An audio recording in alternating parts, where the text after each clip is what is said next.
Okay, hello and welcome to Heroines Starfall.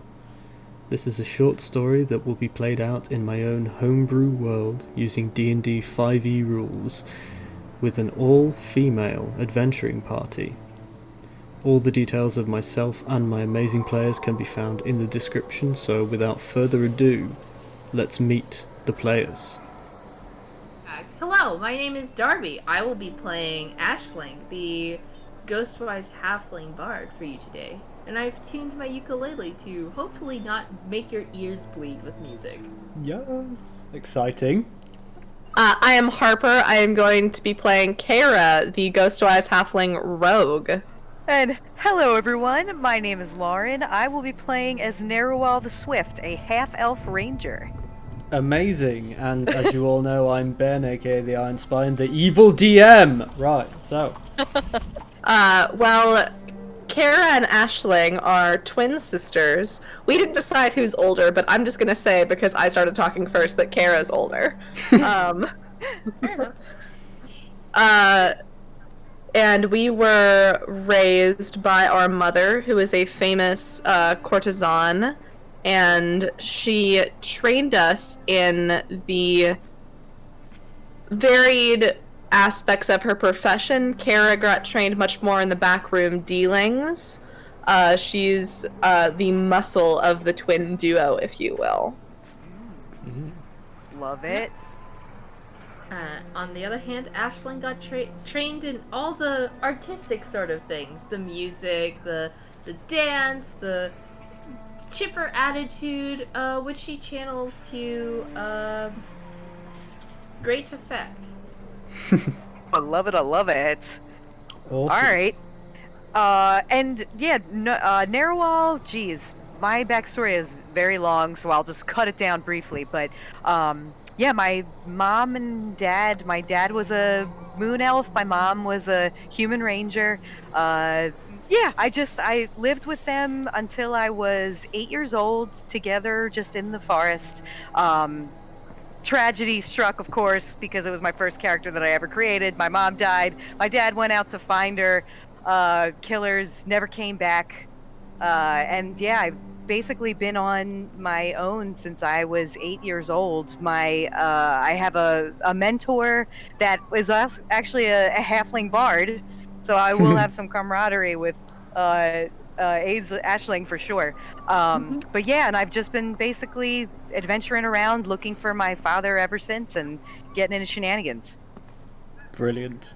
Well, the twins struck out not too long ago, less than a year ago, from their mother's kind of business to discover themselves, make a name for themselves. So, your story begins in the small town of Geld, which is a settlement at the base of the Dragon's Spine Mountains.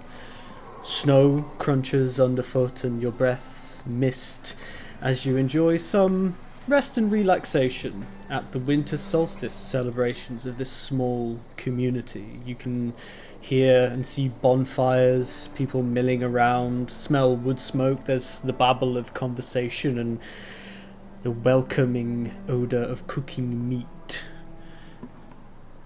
All seems relaxed until a shooting star streaks across the sky, drawing attention and delighted pointing from some children, but then there's another, and then more, and within seconds the night is alight with hundreds of flying lights. Gasps of wonderment soon turn to cries of terror as the ground begins to shake and quake beneath your feet. The black sky, full of flying lights, takes on a purple glow that casts an evil and eerie light on the running figures. Upturned stalls, crackling fires, and chaos breaks out. It is all your brave band of adventurers can do to help restore order to the panicked crowd, reunite lost children with parents, calm shrieking people, and even put out fires when the bonfire collapses, sending burning timber everywhere. The rumbling of the ground comes to a head some 20 minutes later when one of the streaking lights comes crashing to the ground in the nearby mountains with a thunderclap that reverberates and echoes between the peaks. The trembling of the ground then ends as abruptly as it began, taking the shooting stars and the purple sky with it. As the sun begins to rise on a worried town gathering in the main square, people demand answers. Some say that you should pray, others that it's sorcery or even the end of days. Panic threatens to break out again when the news arrives that the Skyquake, as it's been dubbed, has opened a great scar in the face of a high peak just outside of Geld, and that following the tumult of the previous night, the settlement's resident soothsayer was plagued with nightmares. As the most well-equipped and experienced group of people in the town, you group of adventurers are quickly chosen to explore the impact site, and Heath, the town elder, implores you to find answers for his frightened people and promises a very large bag of gold on your return. And so your adventure begins as your group of adventurers prepare to leave the settlement surrounded by worried onlookers.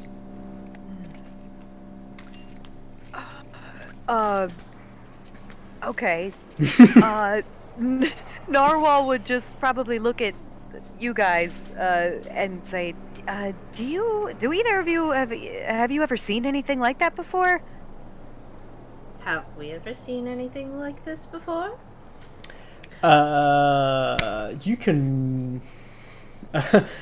It would definitely appear very strange to you guys. I'm not even going to make you make a roll for that. That was a very out of the ordinary occurrence, and especially shooting stars of that magnitude and one crashing to Earth, that's not an experience anyone has had, as far as you would know. When we deal with the out of the ordinary, it's much more to do with the spiritual than the physical, so no, I can't say I've seen anything like that before. Oh, yeah, I've seen some flaming things in the sky, but they, not to that extent. I mean, I think we should check it out. I agree. That is the best voice I've ever heard. I love it. Okay, is there anything you would like to do before leaving Geld? Do you want to talk to anyone or find anything, or are you just going to make your way in the general direction of the impact? Do we have any access to any kind of winter gear that would allow us to traverse more easily? Yes, you will be furnished by the townspeople with, furs and such to keep you warm, but being as you're already in this location, I'm going to assume that you've got a decent amount of winter apparel, The cold's not going to be a tremendous issue because you've made your way here and not frozen.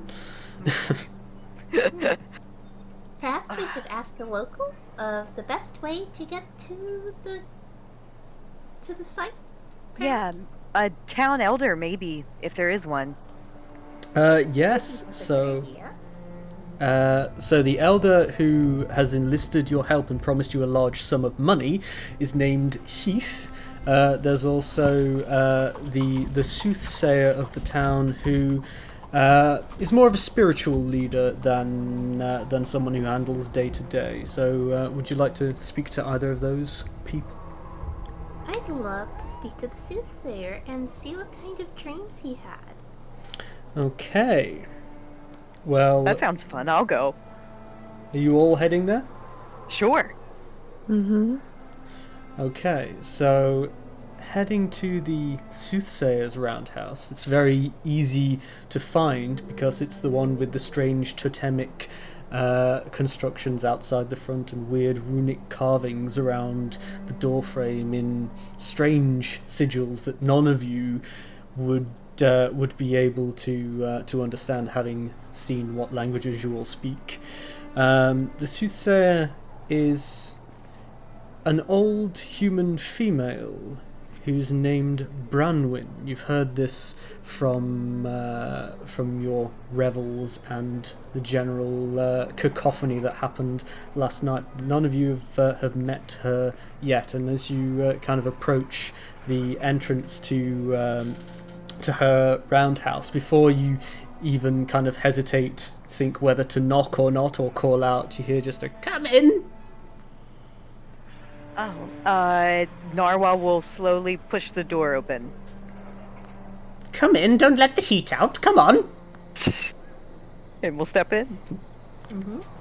Okay, so you're greeted with the sight of this hunched old lady. She's got loads of beads in her long grey hair and is wearing so many bangles that you can't even see her forearm. She's covered in jewellery of various states of disrepair, and she's kind of hunched over the small fire pit in the middle of her roundhouse, and she says, "Welcome. I've been expecting a visit from you, although I was afraid you might have left without speaking to me." Oh, why would we leave without speaking to you? You just seem like such a doll. Charming child. Come close. Come round the fire. Aisling will just lightly hop and step over to the soothsayer. Yeah. Okay. And So- Narwhal will approach and kind of just, as she's looking around, all the neat stuff inside, and she'll sit down too.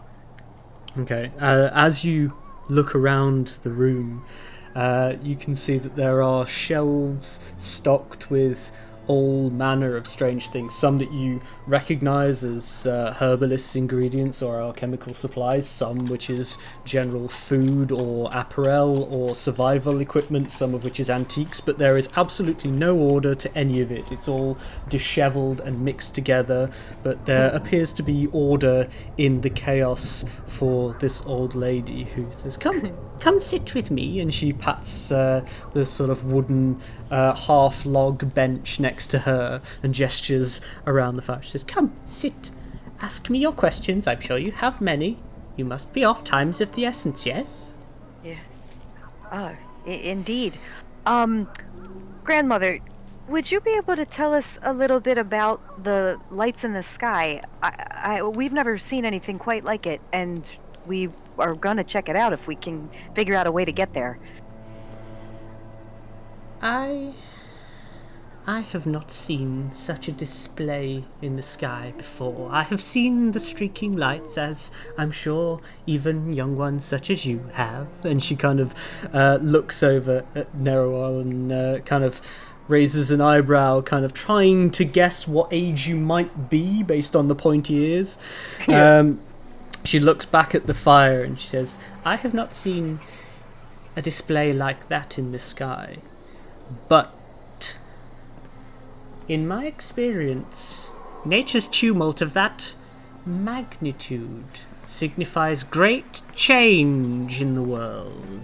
It is always a portent when the earth and the sky recoil. You'll hear about my nightmares, I assume. You want prophecy, you want your job to be easier, don't you? Come on, don't be shy." Well, also just checking in with, how you're doing, because I'm sure getting a lot of nightmares must be not a lot of fun, My dear child, I am a soothsayer. Nightmares are my life. I am plagued by the good and the bad. I am beset by possible futures at all times. This is something you become accustomed to. Tea? And she immediately stands up and starts bustling around, like moving with purpose and speed that you did not expect from such a sort of doddery old woman. And she's bustling around and rattling pans and clacking things. And then she moves over to what appears to be like a tea kettle, and she just next to it, and flames erupt underneath it. She's obviously got some sort of magical ability. You want tea, yes? Oh, of course, thank you. Of course you do. You need to be warm for your journey. It's going to be a long one, I fear. Yes. But I'm fine. Thank you. Is she human, did you say? Like, can we tell if she's human? Yeah, she is. She looks like an old human female. Like, you have no Okay. reason to suspect that she would be anything else. If you want to make some sort of insight check, or... Yes, of course. You can try and ascertain if there's anything fishy Can I- about this lady. Alright. Can I give a little guidance? Perhaps? Oh! For Yes. this role? If you do want to just surreptitiously reach across and touch I don't Chineroal. even need to touch her. Because Really? I have a guidance of 60 feet with the College of Spirits. Ooh, check you out. Yeah. Very nice. And that's a D4 to my roll, right? It would be, yes. Woohoo! Alright, Okay. here we go, you guys. Okay, that's a 14. Oh, and a 4. So let me check. Do-do-do-do-do, boodle-a-doo. And that's insight. Oh, Mhm. snap! I have a +4 to that? That's awesome. Oh. So that was 18, 19, 20, 21, 22, 22. With a 22, you are absolutely sure that this lady is human, and you don't think that she bears you any ill will at all. She seems, although very eccentric, to be genuinely open.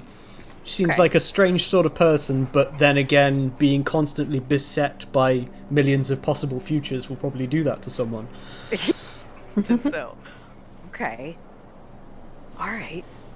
And I'll just drink whatever she hands me then with gusto.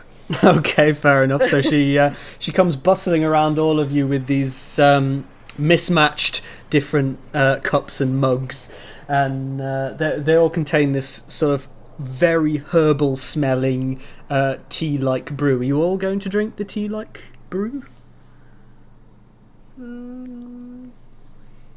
Is there a way I can check to see if I know what this tea is? / if it's been tampered with? Well, okay. Let's have a nature roll off you to see if you recognise the ingredients, can smell anything fishy, etc., etc. Can I Nice. give myself a little guidance? You can spam that guidance as much as you want. I know I do when I have it. I've got a little ditty for it too. Where are my words? Take my hand. Take this guidance too. 'Cause I can't help giving D4s to you. Hey, Woo!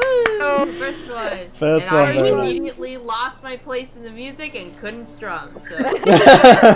Yoink! Let's see. Okay, cool. That would be a 14 total. 14 total. This looks like normal herbal tea to you. That you didn't see her do anything weird. You just saw her prepare tea. That doesn't Is she mean drinking? is she drinking? Yes, she is. I want to give it a big, loud sniff and then say, "Grandmother, what kind of tea is this?" Okay, so she's kind of like noisily slurping hers without a shred of decorum, and she just sort of turns around to you and says, "It's herbal tea, child. Drink it. It will warm you." It's delicious. Go for it. It's really good, Kayla. Can I pretend to take a sip, but not really? Sure. Deception check then. Oh! Oh, no We're gonna worries. offend the soothsayer. I mean, she's a bard. I'm pretty sure she's going to be fine. But... So let's give myself a little guidance.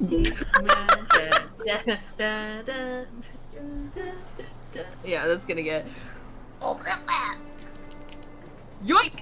Okay, cool. Plus... That'd be an 18. Be an 18. Cool. Yeah, you can quite easily feign, sort of you bring it to your lips, but not quite. Sort of tip it, but don't let any pass into your mouth, and then you kind of wait until she's looking away and surreptitiously just wipe your lips with your thumb. Like, nope, having none of that. I take a small sip. Okay, cool. And as Nerual's kind of nearly finished hers, she's kind of sat there, and you start to feel something take hold of you. Oh. It's a lovely warm feeling you get when you drink a really nice cup of tea. God damn it! I was so scared. I knew it's gonna be fake out. I knew it. So she says, "What questions do you have for me, child? My time is valuable, and so, I believe, is yours, yes?" Always, I guess. I mean, do either of you guys have anything that you want to ask? I didn't really expect to get my future or anything. I just was interested in how the heck to get to those lights. Yeah, I suppose you know of any, like, creatures or things that are wandering around this area, perhaps that we should keep our eyes out for, or our ears, or, you know, what, any of your dreams, perhaps? She Know what was coming? sort of leans over and kind of looks at each of you in turn in a very sideways sort of way, as though sizing you up. And she says,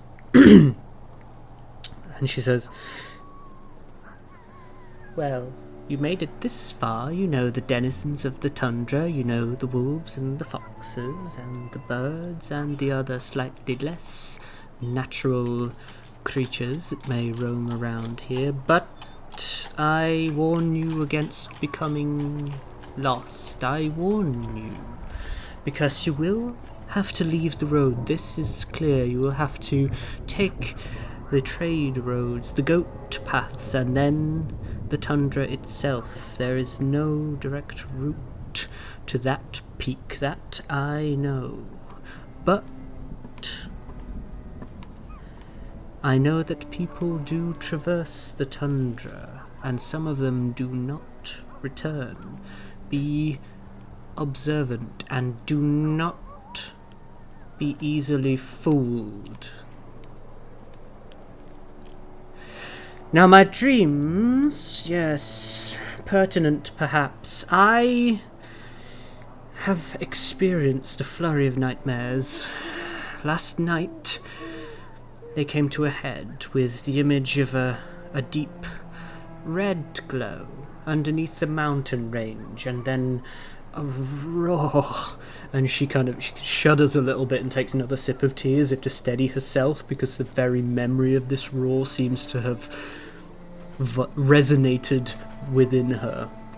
And she says, then there were 3 burning lights under a purple sky. Not shooting stars, but something else, and then Geld in flames. And then I wake in a cold sweat, and then the cycle repeats itself. That is my nightmare. Make of it what you will. Now, I suggest you go this way. And she points, like, through the wall to her left, like, in the general direction of the mountain range. And she says, follow the road out of town. Hug the base of the mountain, then take the goat path, and then, when it becomes nothing, you must find your own way. However, it has been many a long moon, and she stretches, and you can hear, like, all the vertebrae in her back just pop, as though she's been hunched over for a very long time. Many a long moon since I have left this calm, quaint little place. And the sort of smile sort of droops off her face a little bit, as though she fears for the future of Geld. She says, heed my advice. Be on your guard. Do not be fooled. Good luck. And she stands up and goes bustling around her room as though she's just kind of dismissed the conversation entirely. Okay. Is that our cue to leave? I think we're getting kicked out. She's not saying anything. She's just clattering around with pots and pans. Like, she picks up all of the teacups and she's just like, When she gets to when she takes Kira and Ashling's and sees that there's still quite a lot of tea in it, she's and keeps pottering around. Okay, Narwhal will just stand up and just walk over to the Bronwyn, and she'll just take a little herbal pouch, something out that she keeps on her pouch. She collects herbs too, and she'll just put it in her hands and say, "Thank you for the tea and for the advice, and hopefully we'll see you again." She kind of looks at you, looks at her hand, and then just kind of into one of her many, many pockets in her tattered clothes. Yes, I hope so too. Don't be fooled. Be safe. And she just kind of gives you a gentle little touch on the shoulder and looks at you, and you can see that her eyes, although she's a strange, deranged-looking old woman, her eyes are incredibly sharp. And she just kind of... Be safe. Goes back to her pottering around. Okay. All right, and I'll just head towards the door, I guess. What about the rest of you ladies? Following suit. Following. Following. Okay, cool. Kira's just like, all right, okay. I'm going not because you told me to, but because I wanted to. Because- to be at the same time.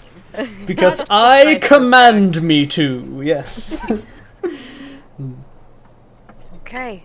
All right, so you emerge from the soothsayer's roundhouse. Is there anything else you want to accomplish while you're here, or are you going to follow her directions and sort of head off into the Dragon's Spine Mountains? I Do you mean, have any healing potions amongst us, perhaps? / would we be able to obtain anything like that in this town?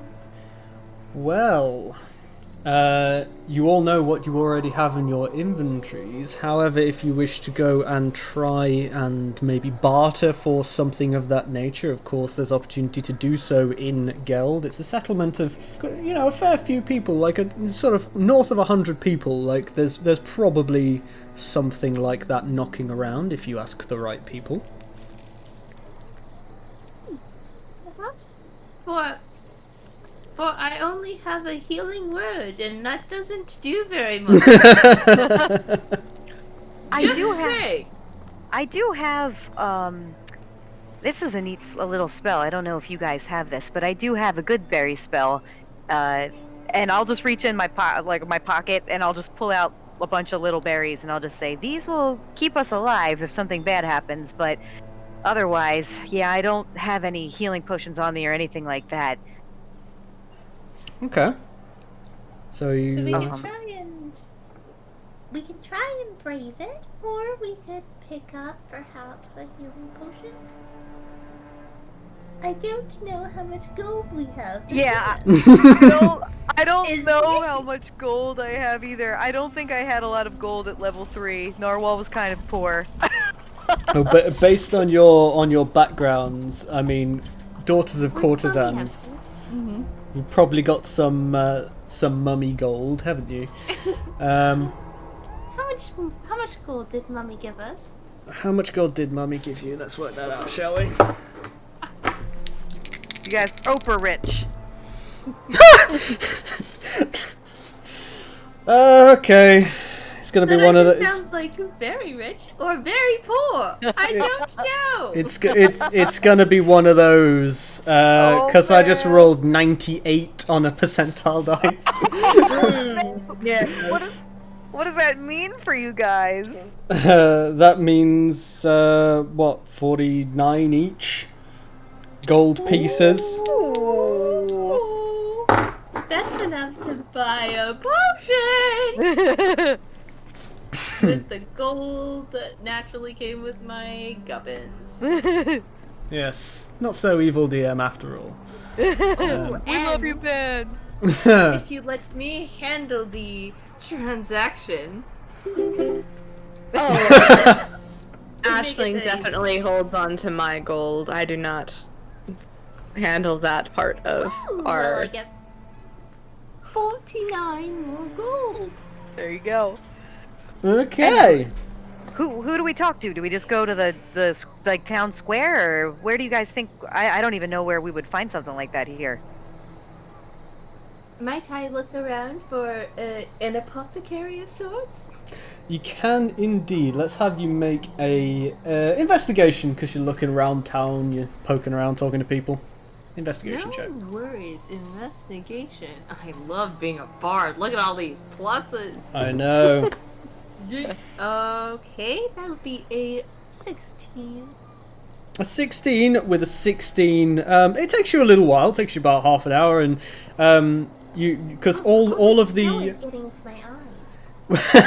well, all of the roundhouses kind of look the same, and they're all covered in snow. And you're fairly new to this town, but after you sort of collar a few people and in your sweetest little Ashling voice ask them where you might obtain some potions of healing, you are directed to the blacksmith of all people, well, she's easy to find. You can hear her clinking from several streets away, and as you approach, it's essentially a roundhouse with a bit tacked on for a forge outside, and you can see a well-built half-orc female holding up the stereotypes of being a blacksmith and just hammering away at something that's glowing, even in the snow. Would anyone like to go up and say hello? Hello. So, this absolutely built half-orc turns around and goes, hello, in an equally sweet, girly voice that is very incongruous with her general demeanour. Oh, What can I do for you? I was told that this would be a great location to find a healing potion. Oh my gosh, yes! You see, Oh my gosh. I and she puts down her giant fucking hammer and kind of quenches what she was working on with a and dumps it back on the anvil, and she's like, yes, I like to dabble. I can. What was it you were looking for? Some healing potions would be quite lovely. Oh my gosh, yes, of course, follow me. Sorry, I went back into Ben voice there for a second. Oh my gosh, yes, of course, this way, come with me. And she kind of leads you into her house, and you can see that she's kind of more of an amateur apothecary. Like, blacksmithing is clearly her vocation, and apothecary and alchemy is clearly her hobby, because you can see, like, bits and bobs strewn around the side of the living area, and there's kind of a makeshift lab setup. But it's all the things that you would expect to see in an alchemist lab are there. There's Owen-Meyer flasks and titration things and bits of little mini Bunsen burnery things going on. And she says, Oh my, how professional. "Stop!" And she says, let me see what I've got. These are quite complicated to make, It costs quite a lot of money to make a healing potion, and I got it wrong so many times. And she like slaps her hand to the side of her face, and she was like, oh, the ingredients I wasted. But I think I've got it down now. Here. And she kind of rummages around on a shelf. And she pulls out these two smallish flasks. And she says, this is what I've got. I don't have more. I'm sorry, but if you're interested, I can make you a sword. But this is all the healing that I have. Can I pick one up and inspect it? Does it Yeah. look like a healing potion? Let's have a. You've seen potions of healing before, so let's have. Let's say a history. History. Because you'd have seen this before. 14. 14. Even with a 14, this looks pretty similar to everything you've seen before. Might be a little bit gloopy, but it's the right colour. It smells the same, behaves the same. Looks good to you. saying you're just starting out? I'm like, well, she's like, well, you see, I was trained to be a blacksmith because obviously, you know, family vocation, etc. And she sort of rolls her eyes a little bit, and she's like, but my passion has always been alchemy. And you can notice now that as well of her like big blacksmith's apron and all the little tools sticking out, actually perched on her head are these almost like artificer's glasses with different lenses that slip forward in front of them and stuff. And she's clearly really invested in this, but just has to make ends meet. If you and she's like, yeah, I mean, these are the first, I'm not gonna lie, these are the first potions that actually didn't curdle, but my books say that they should be fine. And she kind of gives you a sort of ginger smile, you know. I will return it warmly. Be like, I would love to purchase both of these. Okay, well, let's just, say we cover the cost of my ingredients. Shall we say 100 gold? Could we go just a smidgen lower, maybe 90? Persuasion check, Miss Bard. Oh yeah. Here it comes. Here it comes, baby. Can I give myself guidance? Yeah, sure, go nuts, spam it, do it. Woohoo! Live Yeah, large well, while that you cantrip. can. Oh man. That would be a dirty 20. Oh, smash! Oh, nice. Okie dokie, well, unless that's... she kind of,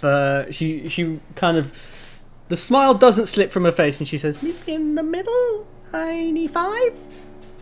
And sort of bites her bottom lip in a really cute sort of way. Well, as cute as an absolutely stacked half-orc can be, anyway. Yeah. I'll bow my head a little bit and say, of course, 95 sounds perfect. Oh my gosh, Give her a excellent! Here! And she Give- kind of proffers them both towards you, like, straight away, like, so pleased that she's sold some potions. Like, she's so happy right now. I love to support a burgeoning talent. I know it when I see it. Give her a She's- little wink and just take the potions. I'll pass one to Kiara. Okay. And one to Narwhal. Narwhal. Okay, these are just potions of healing, so they do 2d4 plus 2. Nice.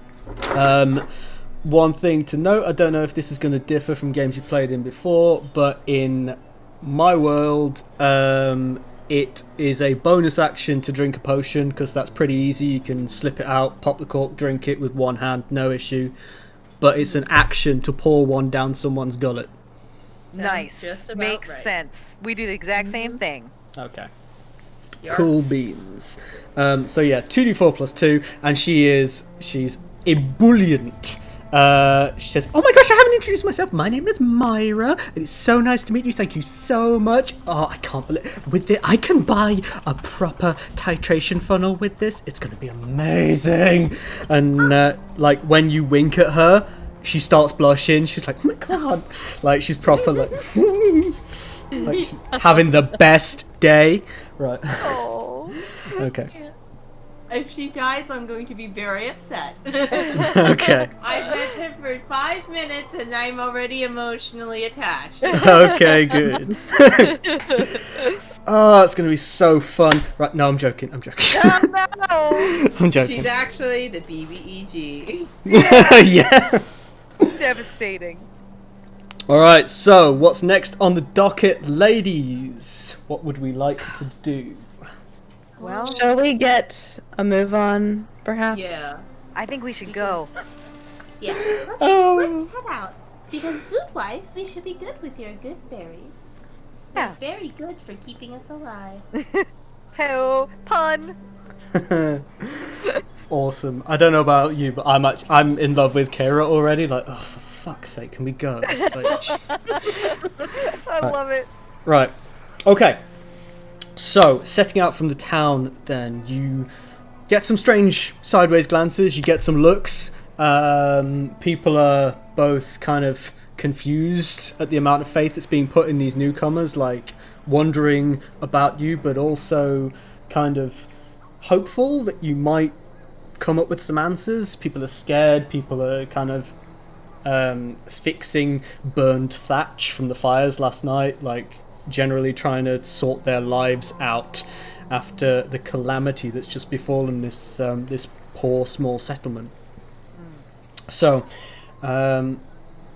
as you kind of leave the town, you follow the well-trodden road up towards the mountainside, and understandably it begins to slope upwards. It starts to become slightly harder going, but even for those of you with short legs, you seem to make good time, because it's a well-trodden path. And after a while, this path begins to swerve wildly off to skirt along the edge of the mountain range. But if you want to continue towards the impact site, this massive scar that you can see on one of the larger peaks of the Dragon's Spine Mountains, you're going to have to take some of these like footpaths and less trodden areas that you can see. Like you don't have to strike out into the tundra proper, but you can follow these smaller like hunting paths and animal paths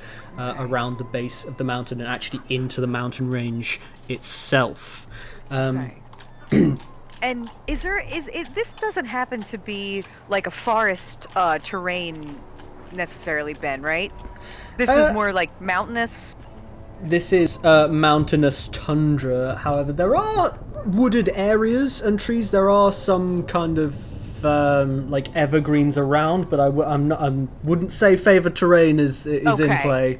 That's all right. I just figured I'd ask. Not right now. However, Miss Narwhal Ranger, it might be your time to shine, because in order to locate the right sort of general direction and keep these paths without getting lost in the sea of white, I would like a survival check from someone in the group. Here we go. Oh, jeez. It's happening. All right, you guys. I would say, check? Mm-hmm. yeah. I will Let's see. give a little guidance. Oh, I'll tell you what, Aisling. I'm gonna have to travel with you for a while. I like this little spell you're doing. Oh man, you guys, I'm not BSing you, but that was a natural fucking 20. Which was awesome. P.S. Are we allowed to curse? Holy shit! Why am I'm cursing so much? I'm so sorry. I just rolled a 4 too, so that would be with my proficiency and my survival. 26, 27, 28. Fuck-a-doodle-doo. Right, okay.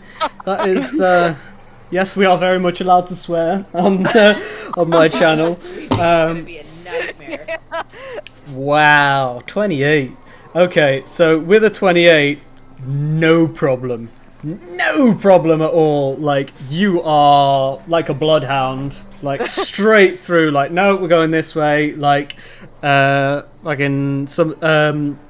even if the others kind of start to stray even like a couple of inches off the path, like if they're just looking at something, you're like, no, don't put your foot there.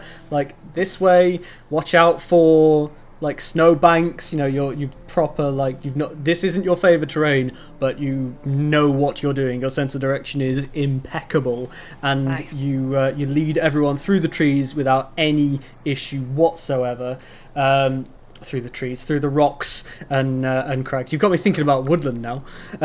You lead everyone through the sort of tundra and the sloping foothills of the mountains without any issue whatsoever. And eventually, all of these paths seem to kind of converge down towards like a lea or a valley between two of the larger peaks. It's not the mountain that's your destination. That's a little bit further on. But you reckon with a 28 that if you go down into this valley, straight through the other side and back up, you will cut a huge chunk off of your journey, and you can get there very quickly. Also with a 28, although a light snowfall is beginning to come down, you're not worried about being snowed in or any of the passes closing. However, this might be a danger if you linger too long. Okay. All right. So I would just communicate that to you guys and just, I think we should keep going. We're making really good time. Let's go down this way, and we're going to cut a bunch of mileage, I guess, off otherwise. Sounds lovely. Oh my god. Ashley's the best! Okay. Alright. Sounds like a plan, and if we're going to be taking a shortcut, I'll keep an eye out, and I'd like to use some perception to keep an eye out as we cut through this little valley. I'd love to do the same. Okay. Can I have... let me just check. Well, you can tell me. What's your passive perceptions, ladies? Just so that I'm aware. In case it ever comes... 14? 15. 14 as well. Okay, so... Perhaps we're not the most perceptive bunch. No, but you can give me perception checks, being as you've explicitly requested to have your heads on a swivel as you're making your way down into this crevasse type thing. I don't like that. But since I'm a halfling, I can reroll one. Oh! Fucking halflings. Aisling observes that it is snowing. I won't need that because with my +5 I rolled a 21. Ooh, Nice. Spice. Oh, well, yeah, that beats my my 13. Okay. I Nice. think. There are some things that I'm just better at, sister dear. Amazing. And this is why I just pump you up so that you can do these things spectacularly. That's amazing. Okay, so in that case, Keira, you are mistrustful of your surroundings and your head is constantly on a swivel. However, nothing appears to leap out at you. You feel no eyes on you. You don't even hear or see any animals around this area. In fact, there is a marked lack of any wildlife in this area. Narwhal, would you say that it might be a bit too quiet based on your experience? Oh. And then Narwhal will kind of like take her focus off of just the traveling aspect and kind of become aware that, yeah, it's weirdly quiet around here. Yeah,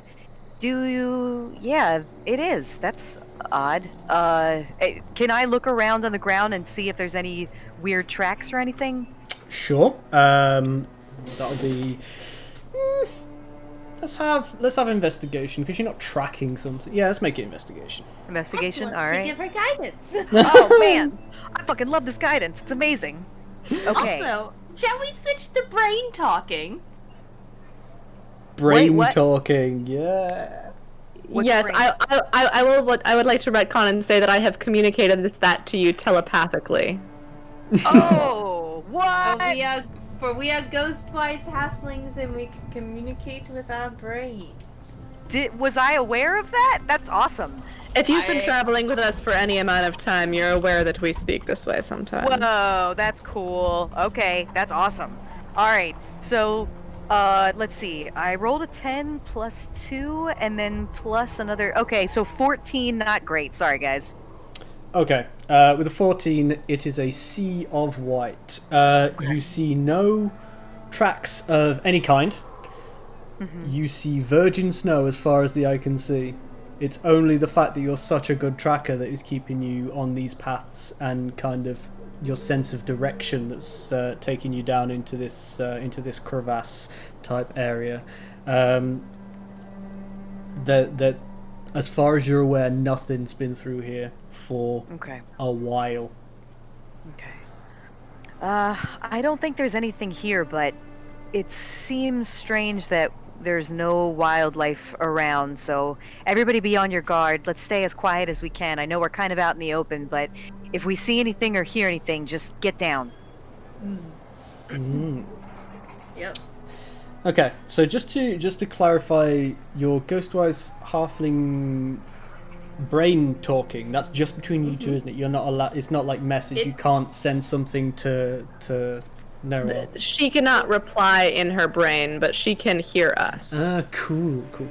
Very cool. Yeah, we can speak to any creature within 30 feet of us. Spicy. I like that. Cool. Okay, so you progress more cautiously now. Are you going to try and sneak down, or are you just going to walk and just keep your heads on a swivel? I will absolutely be sneaking down. I will also perhaps try to sneak. All right. Think sneaky is a smart idea. Okay. Can I have a sneaky check from everybody, please? Oh boy! I'm so glad that I took expertise in this. Let's see. Oh man, not great. That's gonna be 14 for me, Ben. 14. Not great. I got a 9. And a 9. Okay. My instruments are just going. Every step we hear strums. I got a 22. Ooh. Okay. It disappears. Yeah. Suddenly, snow. Where'd Kara go? Right. Up and down. So You say that, and you hear in your brain, and you just go, hush. I say it with my brain. I'm never gonna get used to this. That's awesome. That is awesome. Okay, so Oh my god. you managed to make your way down into the gully fairly quietly. I mean, there is the odd little twang from a certain someone, but you you reach the foot of these mountains without too much issue, and you see now that the gully that you're passing into is actually just a crevasse between two large peaks, and there is absolutely no sound apart from the gentle trickle of a meltwater stream that runs down between these two peaks. Other than that, there's just the wind and your crunching footsteps on the snow. There is absolutely no life, no movement, no nothing. It is one of those moments where you kind of marvel at nature and think, if there's no people here, like, Yeah. if a tree How falls in the far- woods, you know? Yeah. How far are we from our destination? Like, how far have we traveled? As opposed to how much do we have left to go? Okay, so you have been walking for sort of 3 or 4 hours now. It's getting to like early afternoon. It's getting to, you estimate it's about lunchtime. Like, there might be a rumble or two in some halfling stomachs. I don't know. What about second breakfast? You think, based on what Nerol said about cutting a large chunk off the journey, once you've gone through this pass, climbed up the hill on the other side, you'll be pretty close to your destination. Asking this question to Nerol, she can turn around and tell you she thinks you're about halfway. Like, it's not a tremendous distance. It's just going to be rough going. Oh, we're halfway there. Wow! This is internal, right? You're not just like busting out the loot. No. Like, okay. No. Ashling is musically inclined, but not stupid. I imagine that Kara is very used to getting these mental concerts Oh, yeah. as we travel. And Ben, you said we're at you didn't say, I'm sorry, you didn't say the entrance of something. You said we were just at the You're descending down into the into this sort of lee between two peaks. So Okay. you're coming to the bottom of a hill now, and you can see this meltwater stream running between these two mountains, and you have to go up the stream to reach your destination. You're following Okay. this upstream, basically, and the only sounds you can hear are the wind, your footsteps, and the babble of meltwater. That's it. Gotcha. Okay. All right. And still nothing around on the ground now that we got to the base that looks like there's been anything there, I'm assuming. No, with your passive perceptions and the perception checks that you made before, like you're not seeing anything. Okay. Like okay. no disturbed ground at all. All right. I think we continue on this way, you guys. Okay. So, still proceeding surreptitiously, I assume. We'll use your stealth checks from before. Walk for about another half an hour, and then you sort of follow the meltwater stream, and around sort of a little bit of a bend in this crevasse, a shape starts to loom in the distance, and it becomes clear actually that it's a man-made structure, which is weird because you're not on any paths and you're only a few hours away from a settlement. It looks like a small cabin, and it's at this point I need to change the scene. Dun dun dun. Dun, dun, dun, dun, dun, dun, dun, I don't dun. trust that cabin. It seems like it's a trap. Let me hope that the fog of war works and the different layers. La la la la. Oh, here we go. Here we go. Right. Like I used to bag of war. I feel like we're gonna die. Okay. Now I have to actually So spawn here's in my your question: token. is it like a tiny hut in the forest situation, or a cabin in the woods situation? Because you'd think they mean the same thing, but they're very different. Okay, so this man-made structure looms up in the distance, and those of you with sharp vision can see that there's some disturbed earth on the near side of the building as well. Other than that, there is no sign of activity, there's no smoke rising from the chimney, nothing like that. It just looks like a cabin. Would we Okay. have to pass this cabin in order to continue on our way? You want to be at the top end of this battle map, so yes. We have not traveled. I say in my mind, it doesn't actually specify, so I'll leave it up to you, Ben, whether or not I can speak to both of my companions at once with telepathy or just one. You Oh, cannot. yeah. You can only do one. It says creatures. It doesn't say. Only one at it does. If you Oh, look at the darn. description. Oh well. Is that Never a mind. limitation? Alright, say it sequentially then, that's cool. Yep. Alright. Well, it's mostly for Narwhal. I say, we haven't traveled nearly far enough to have reached the drop point, have we? Oh, of the lights? Yes. No, I don't think we're not quite there yet. We have to keep going, but there's I don't know, are you guys getting a weird feeling about this cabin? I mean, I don't know who lives here. We could certainly just try to avoid it or, be quiet. But it doesn't look like anybody's home. I'd be But I happy think to we have go to go and past it. take a look before we all go tromping past. Can we get closer, Ben, and hide behind some of the shrubs nearby so we're not terribly far while Kara goes and looks a little bit closer? Yeah, sure thing. So move yourselves up to kind of where you want to be. Okay. And Kara, do you want to go and investigate? Is that what you're doing? Yes, so I'm making my way stealthily, and I'm just kind of moving myself up so I'm more within range of the cabin. Okay. I'd like to stealthily...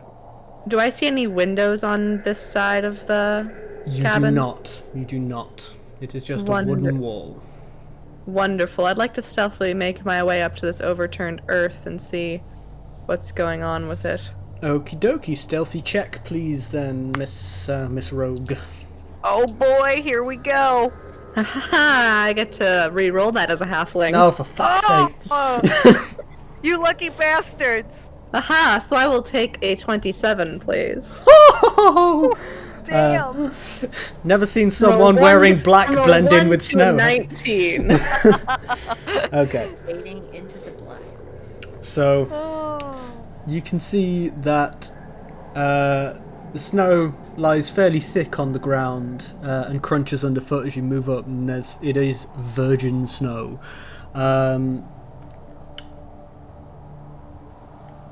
You kind of make your way up to this disturbed earth, and you can see that it's essentially 4 shallow pits, and they're sort of about 10 foot long by maybe 3 or 4 foot wide.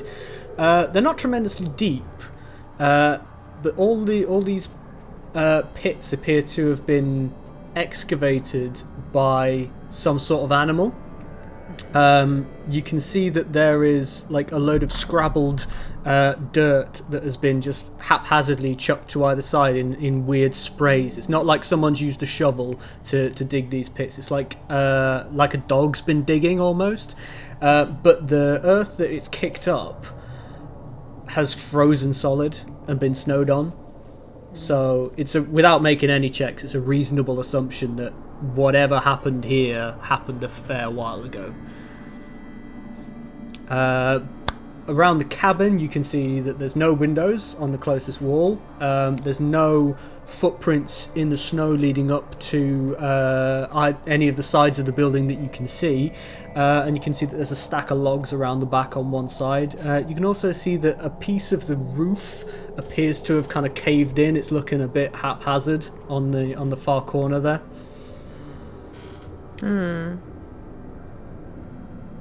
Well, the soothsayer did say not to trust anything, so perhaps we should not trust the building and just leave. I would like to make my way over toward this side of the building and see if I see anything. Okay. Oh, yeah. Using your previous stealth check, that's fine. So you move up. Again, no windows on the back of the building.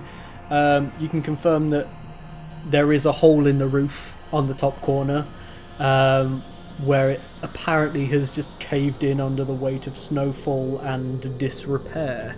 The wood appears to be ill kept up. It's like no one has taken care of this place in a little while, and you can hear a kind of thump, thump, thump, thump, thump, thump as a wooden door appears to kind of flap in the wind. You said that the roof was partially collapsed here. About how tall would you say the building is?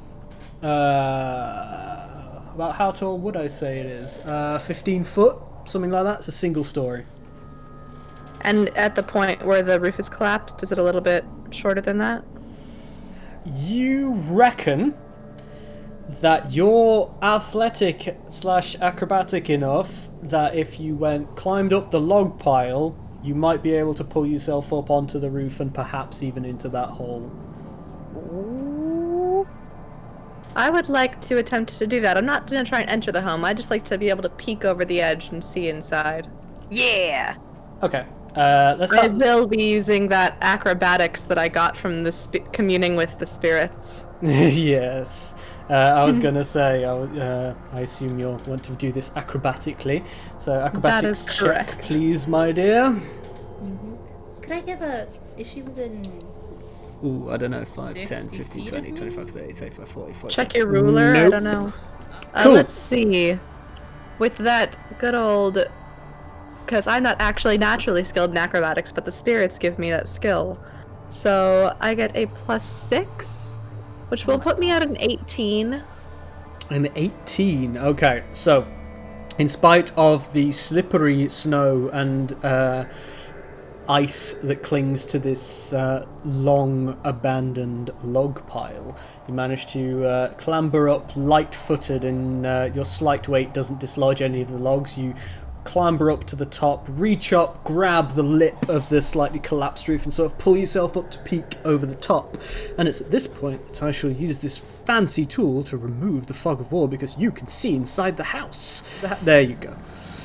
So inside you can see that the interior of the cabin is just one mid-sized room. Snow has piled up in one corner where the roof has been has kind of collapsed in, where you're peeking in. There is a fire pit in the middle that's been kind of constructed but is full of nothing but ashes and broken twigs now.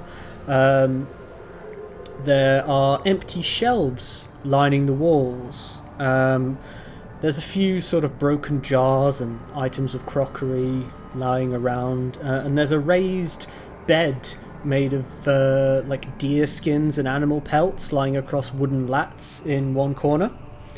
There's a small table with a few mismatched wooden chairs, and on the table rests a candle holder with no candle in it.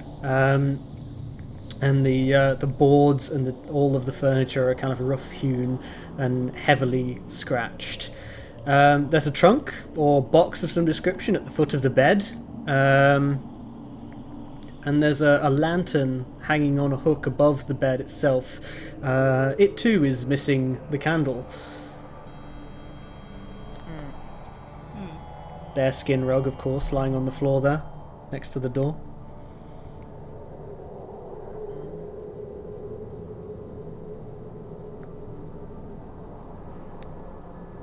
So the roof How of this odd. building is collapsed, right? A little bit. In one corner, there's kind of a hole in it where Like it's just over given here? way. Yeah. How strange. I'll try to make my way back toward the group as stealthily as I can. Cool. Okay, no problem at all. Well, you can quite easily jump down from where you are. It's not ridiculous, and using your previous stealth check, you're fine to head back.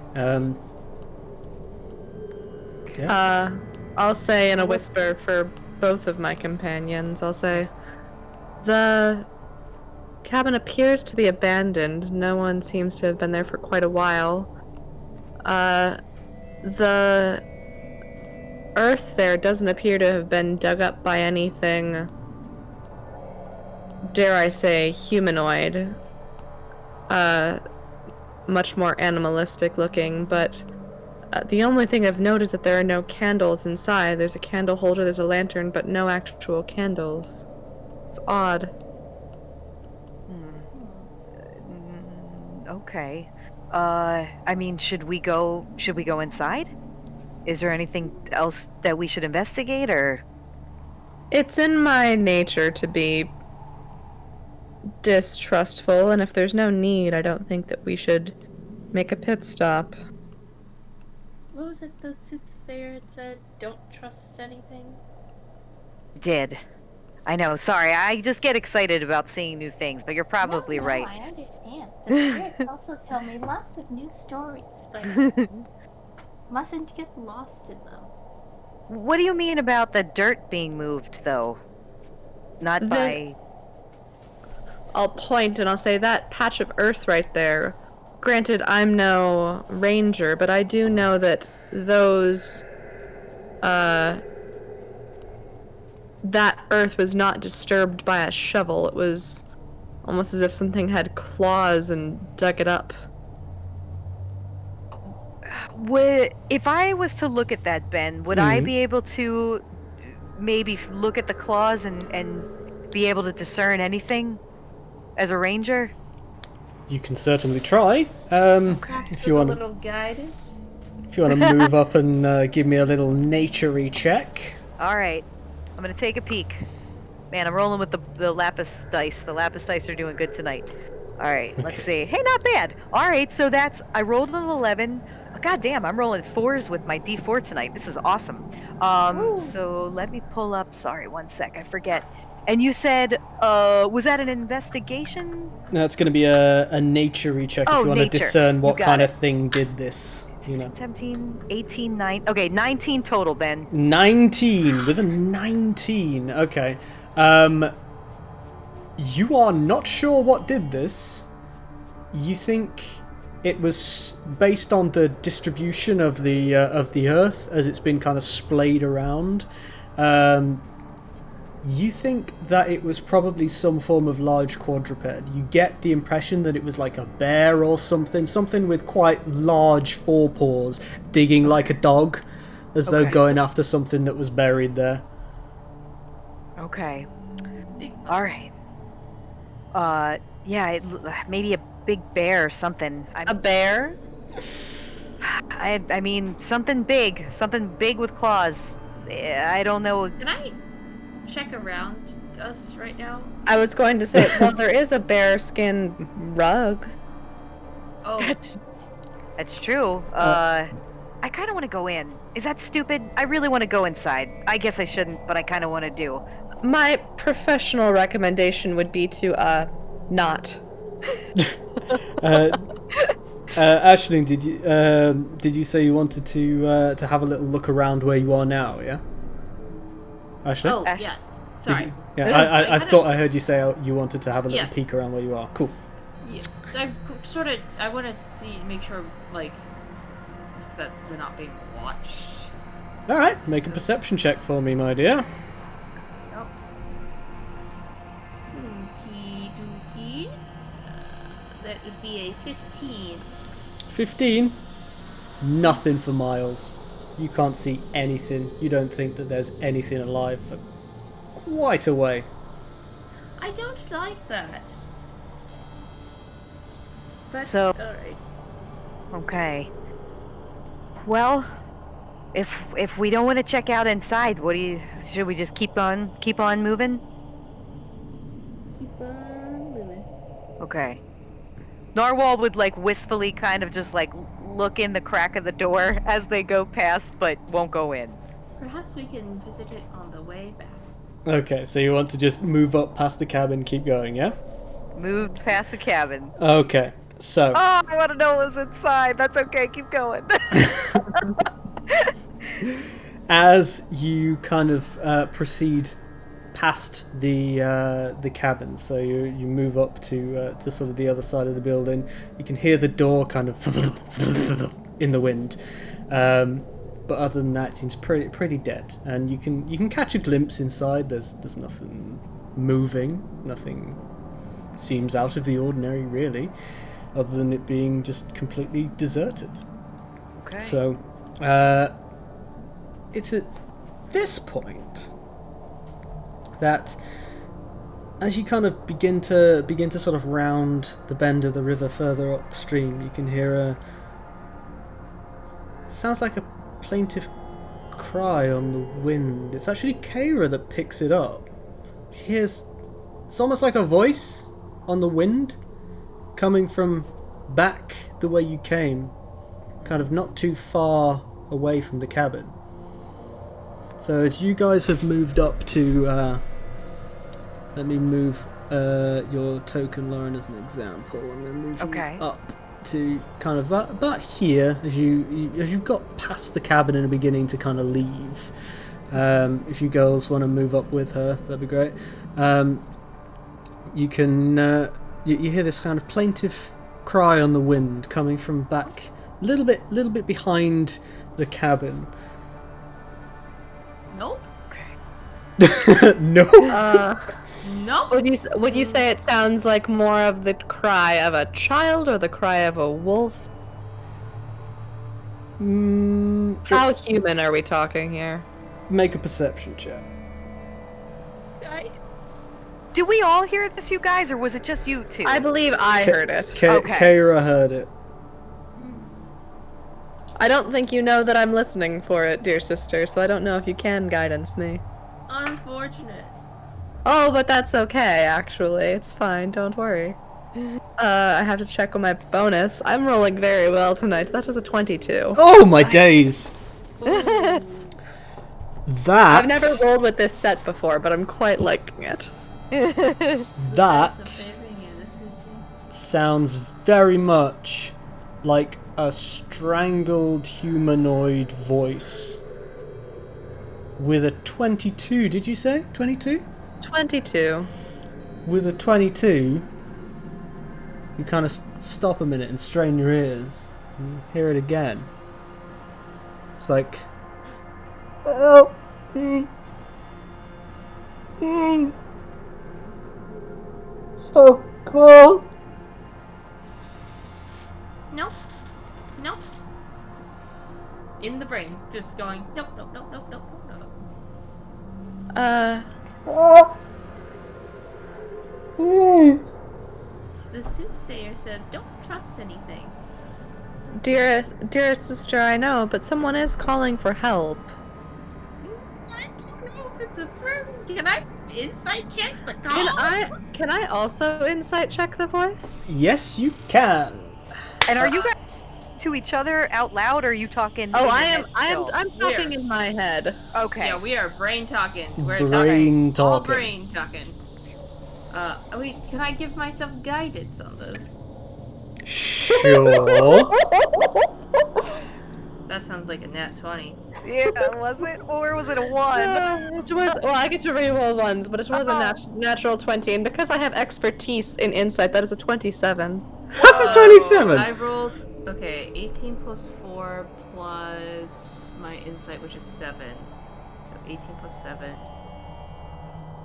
Wow. 25, 26, 27, 28, 29. Holy crap.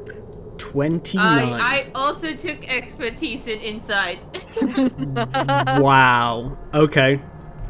With a 29, both of you just kind of look at each other. That ain't a person.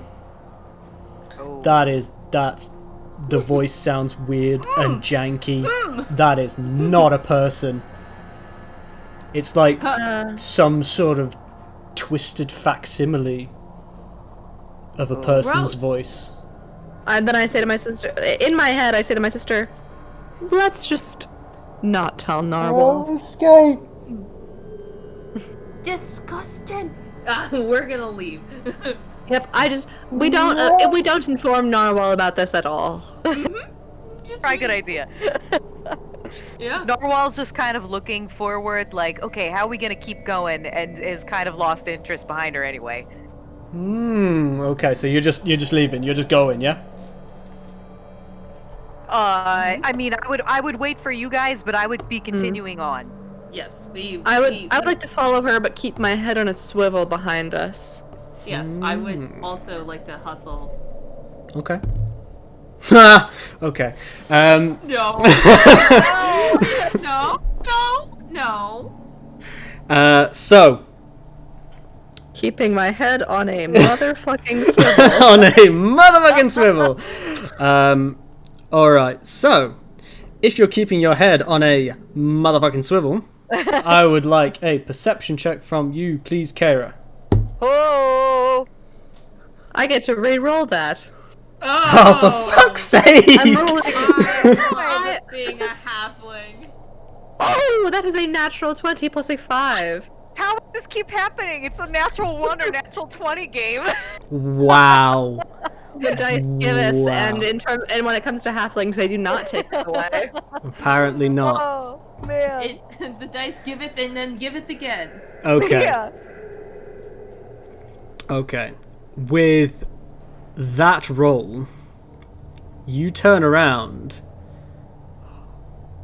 to see a shape peering out from behind the tree next to the cabin, looking at you. Ew. Which tree? By This- chance? In fact, This one? no, the other one. The other one. The See it? lush green one. Yeah. This one? Oh, That boy. tree. Oh. What kind of a shape would you say it is? It's roughly humanoid and has antlers. I Oh. don't know what this is, either as a player or as a character, I believe.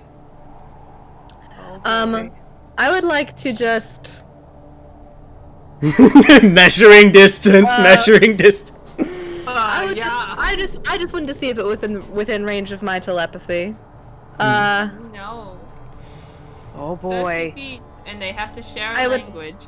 I would like to just dagger in each hand, pointing like outward, and just telepathically say to Narwhal and Aisling, let's pick up the pace a bit, shall we? Sure. Here we go. And I would like to walk backward as quickly as I can after them, watching this thing. Okay. And I'm still Knives out. cluelessly going forward like a dummy. Because I don't even know it's back there, right? Yep, knives No. fully out. I'm just gonna have a quick look at that. Okay. Oh, boy. Seeing this change in your demeanor, the shape changes its demeanor too, and it's at this point I would like everybody to roll initiative, please. Oh no! Knives Knives were not the correct answer. It's happening. Oh, it's Alright. not. Okay, Oh, that's not nice. terrible. Not bad, not bad. Is that the creature that starts with a W? It's not a frickin' Wendigo, is it? Oh boy. Is that in character or as you? That was that's not a frickin' Wendigo, is it? Alright, you can, as you've seen it, I'm gonna let you make let's make it a straight int roll. Oh, I'm not good at that. Could I also make an intelligence roll now that I'm looking? Have you seen it yet? Do you know that it's happening? If you said, if you were behind us and being like, I just said feel let's like- pick up the pace. I'm only gonna let Kara do it because she Nope, specifically yeah, said I want my head on a swivel, and she saw it. The intelligence roll, because I am terrible at this, is a 4. A 4. Oh man. My sister is the brains. You have not heard of any creature matching this description. You've not seen anything that looks like this. So, initiative rolls, please, ladies. Okay. I got a 19, 20, 21. Wow. Oh my god.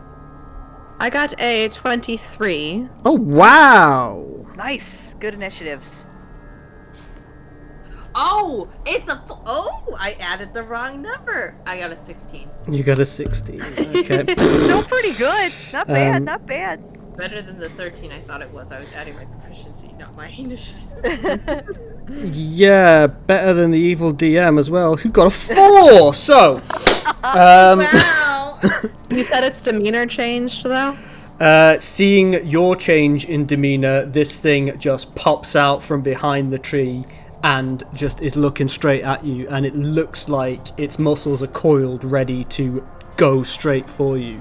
So, we are going to go...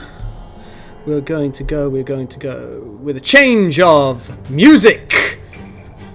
And this creature emerges from behind the tree as you turn around, daggers out, and it's horrible thing. It's an emaciated, skeletal hybrid of man and beast. It's crowned with these stag horns and seems to be sort of warped and held together by some evil-looking magic. It's about 6 foot tall. It's got overlong limbs, elongated clawed fingers, distended muzzle-like jaws, and you can see even from this distance that it's got 3-inch long canines. It begins to lope towards you with hideous speed. The flesh on this thing has sloughed off its overlong bones, and there's joints poking through the rotten skin. And there's wiry bestial fur covering everything else that remains in this horrible mockery of a winter coat. Seeing this nightmare begin to lope towards you, Kara, who's closest to it, is the first to act. What are we going to do, Kara? Let's go! I would like to back up my 25 feet so that I'm in front of my party, making sure that's about 25 feet. And then I would like to take the dodge action. Actually, I get a dodge as a bonus action, isn't that correct? As a rogue? As a rogue, yeah. So I will take the, oh wait, I have cunning action, but it's dash, disengage, or hide. I don't get to do dodge as a bonus action. Okay. But I will take the dodge bonus action as I kind of post up in front of my party and I say, behind you. Deadpan delivery, I love it. Okay, anything else from you, my dear? Nope, just both daggers out, hunkered down, ready for an attack. Okay. Narwhal, you're up. Okay. Narwhal would just turn around and just be like, holy shit! And will pull out her longbow and she's gonna move around to this side of the tree and just take a shot at it. Okay. Looking at your line of sight. Yeah, you can hit that because it's running towards you guys. Sure. All right, go for it. All Attack right, roll. let's see. Oh boy. Oh, nice. Okay, I rolled a 17 plus. I think it's plus 7. God, what is... I think it's plus 7 at this level. So 24 to hit. Wow, okay, so steps round the tree, practiced action, smooth, draw back, release. The arrow travels across the intervening distance with unerring precision as this thing lopes towards you. You lead it perfectly and BAM! Into the side of this creature, right between the ribs. Roll damage for me. Nice. Okay, so that... Yo, motherfucker! That is a D8 plus 3. 9, 10, 11. So, 9, 10, 11. God, I'm bad at math. So 11 points of damage for the first hit. Ooh, nice. Oh God, I can only attack once. Sorry, I'm not 5th level anymore. Yeah. At the end of my turn. So, excellent display of archery. It hits this thing between the ribs. It makes no noise and does not stop. It doesn't even flinch. Ooh. Aisling, you're up. Ew, ew, ew, ew. Can I... Oh, God. Okay. Oh, so this is a prep. Okay, as a bonus action, I would like to pull out my own spiritual focus, which is a candle, and focus on it to prepare a tale from beyond. Ooh. So I roll on my table to determine the tale told. I can retain the tale in my mind until I bestow the tale's effect or until I finish a short or long rest. So, okay, I'm gonna roll a d12 and then I'll decide what to do after that. So Aisling's response is to have a chat with some dead people. Cool. Yeah, Grandmama! Avenger, you recount the tale of an avenging knight for 1 minute. Whenever a creature the target can see within 30 feet of it is damaged by a creature, the target can use this reaction to deal force damage equal to a roll of my bardic inspiration die to the attacker.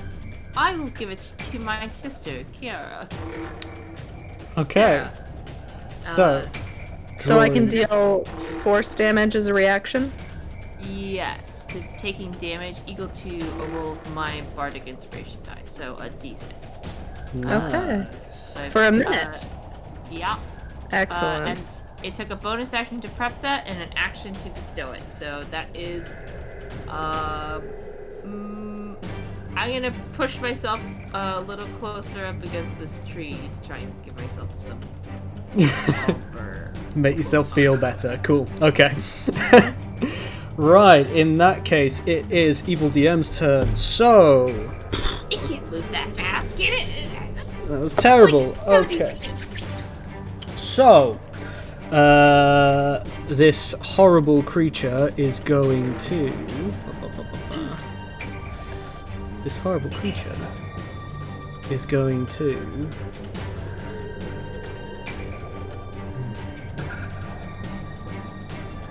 Boy, oh boy. This horrible creature is going to move with hideous otherworldly speed, loping across the intervening distance with frightening agility, and in seconds it is right up in Kaira's face. Unfortunately, that is all it can do because it used its action to run an extra 40 foot.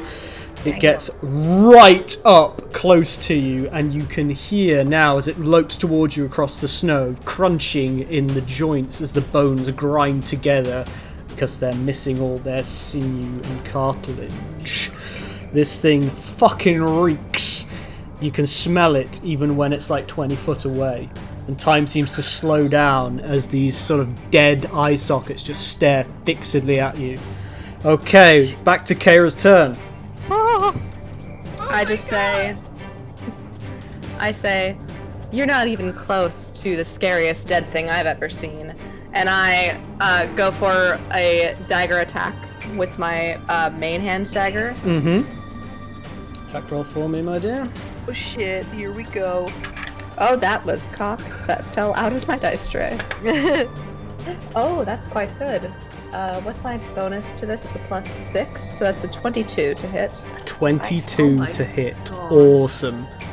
So that's going to hit. So as it's kind of approaching you, just wait for your moment and then calmly just fucking stick it as it arrives. Very good. Damage, please. Also, Alright, that will not be excellent, but that will be 6 piercing damage. 6 Nice. piercing damage. Okay, so It ran into my knife. it does literally run into your knife as you just kind of step out of the way of its main sort of charge and just stick it in the forequarters as it lopes towards you. Anything else?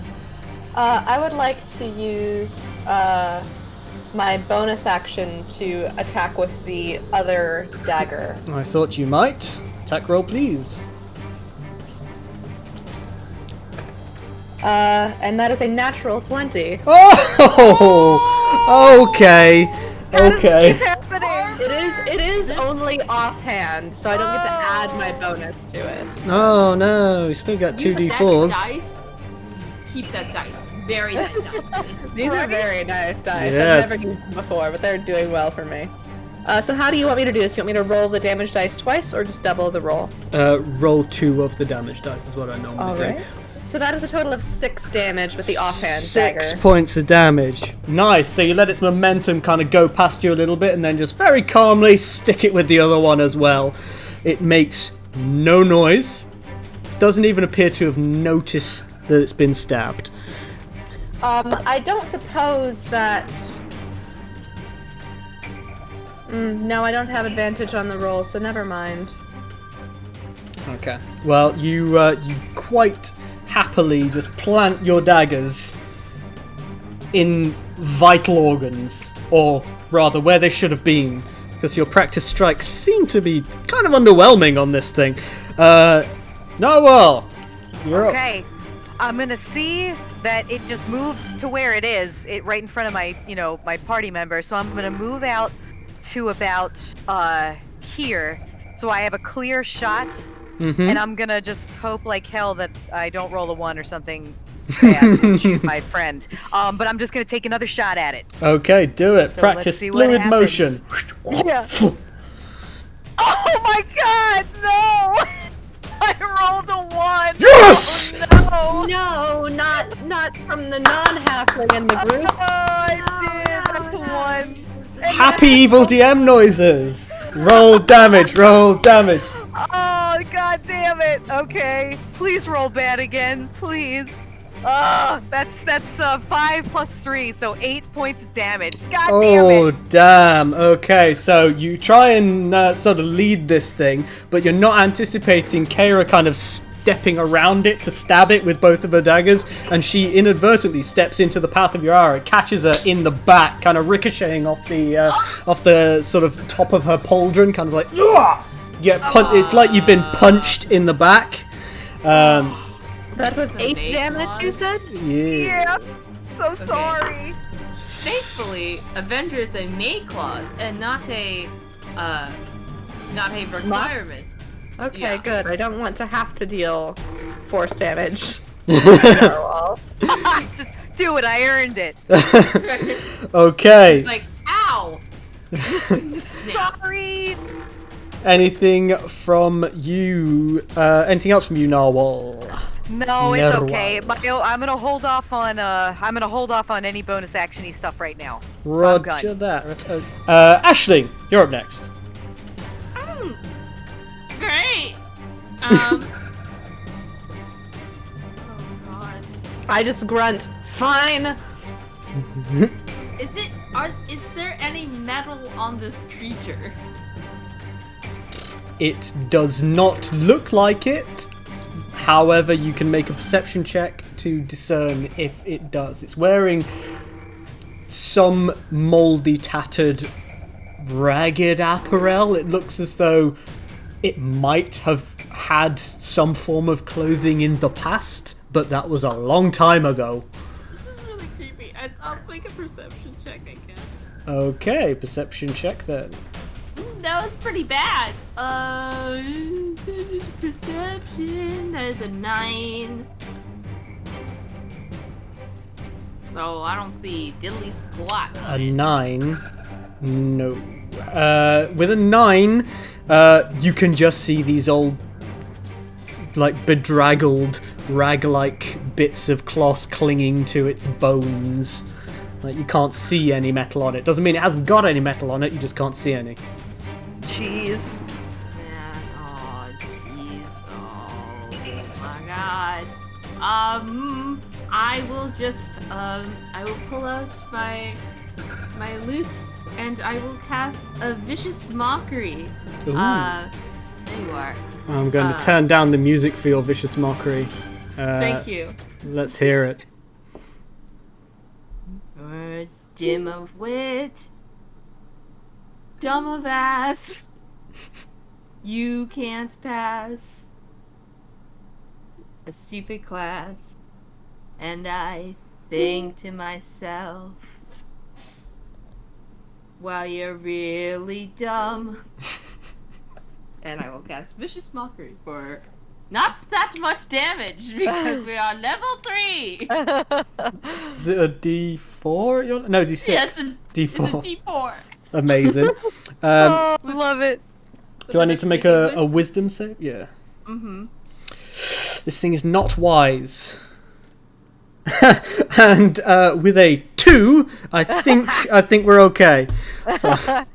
Cool. I got 2 on that damage, so it takes 2 damage, and it has disadvantage on the next attack roll it makes before the end of its next turn. Roger that. Well, your sister will thank you for that, I am sure. So, the creature, it doesn't make any noise, it just kind of, its head just sort of turns to you like, I don't know if a weird kind of hybrid of animal and humanoid with antlers and semi-necrotic facial features can look bemused, but if it could, that's what this thing looks like, and we're going to plunge straight back into some lovely music. Ambience! Right, Yes! Now it's the evil DM's turn! No! So we roll this, and then we go to the nasty, nasty creature, which is going to immediately just fucking unleash on this delicious morsel in front of it. So it's going to... It has disadvantage, though, that's correct? Yes, it does. Excellent. Oh, It's going to... so it's going to just whip its head round towards you with these massive, long fangs coming out of its maw. It's going to try and bite you in the face. With a... even with disadvantage, that's going to be a 16 to hit. Oh, that will unfortunately hit me. Oh my... Hey, but at least you could use Avenger. Uh-huh. Okay. So in terms of damage, you're going to take 6 points of piercing damage as it doesn't quite get your face, but you kind of, as you sidestep away, it kind of clamps down on your kind of shoulder area. It doesn't manage to get purchase on you, but you feel the fangs kind of dig in and drag across you, leaving some quite deep cuts. 6 points of piercing damage. And I would like you to make a Constitution saving throw, please. Oh, no. No! That would be a 12. Oh, God! Happy evil DM noises. Oh, no! Oh, less happy evil DM noises. Oh, You take 4 points of necrotic damage as well. shit! Oh, boyzo, you guys. We're in a real pickle. That was... I'd say, okay, that one hurt. That one hurt. That one hurt. okay. Oh, God. And that's going to be its turn. It's not going to do any bonus actions or anything, so it's going to be straight back to Kara. Revenge time. Oh, do you want to use your reaction? Oh, I Madeline? would like to use my reaction to deal damage to him. What did you say? It was a D6, sister dear. Yes, it was. It's D6. Which of these D6 is feeling good to me? Which one's pink? I have 4 pink ones. But I will go with the one that feels most like my sister, which is the one that is pink and glittery. Of course. Oh boy, oh boy, oh jeez. 4 force damage. Okay. Shockwave smacks it back in the face. As it bites into you, it gets clapped back. Very good. Wonderful. All right. Is it an action or a bonus action to drink a potion? To drink a potion is going to be a bonus action. To All feed a right. potion to someone else is going to be an action. But to drink one yourself, you can do it one-handed, easy. I would like to, with my offhand, drink my potion of healing, which was 2d4 plus 4? Plus 2. 2d4 plus 2, alright. Mhm. Oh boy, come on, roll good. Alright. I didn't even recover the full damage from that last attack, but you know what? It's fine. Ooh dear. I heal 8 points of damage. Oh, that's not bad. That's not bad. That's really not bad. It's not terrible, but you know. It's I mean, not it could've been enough. 4. It's like I never shot you with the arrow in the back. Yeah. And then so that was my bonus action. Then with her action is how much of a stickler are you going to be for stowing weapons and pulling other weapons out? Not much. What are you trying to do here? I'd like to put away my dagger and stab with a rapier instead. Now that we're in close quarters. Tell you what, I'm gonna let you drop both daggers at your feet and pull out your rapier and drink your potion as a bonus action, and then you can attack with your Wonderful. rapier. How's that? All right, sounds great. And I'll just have to find the daggers in the snow later.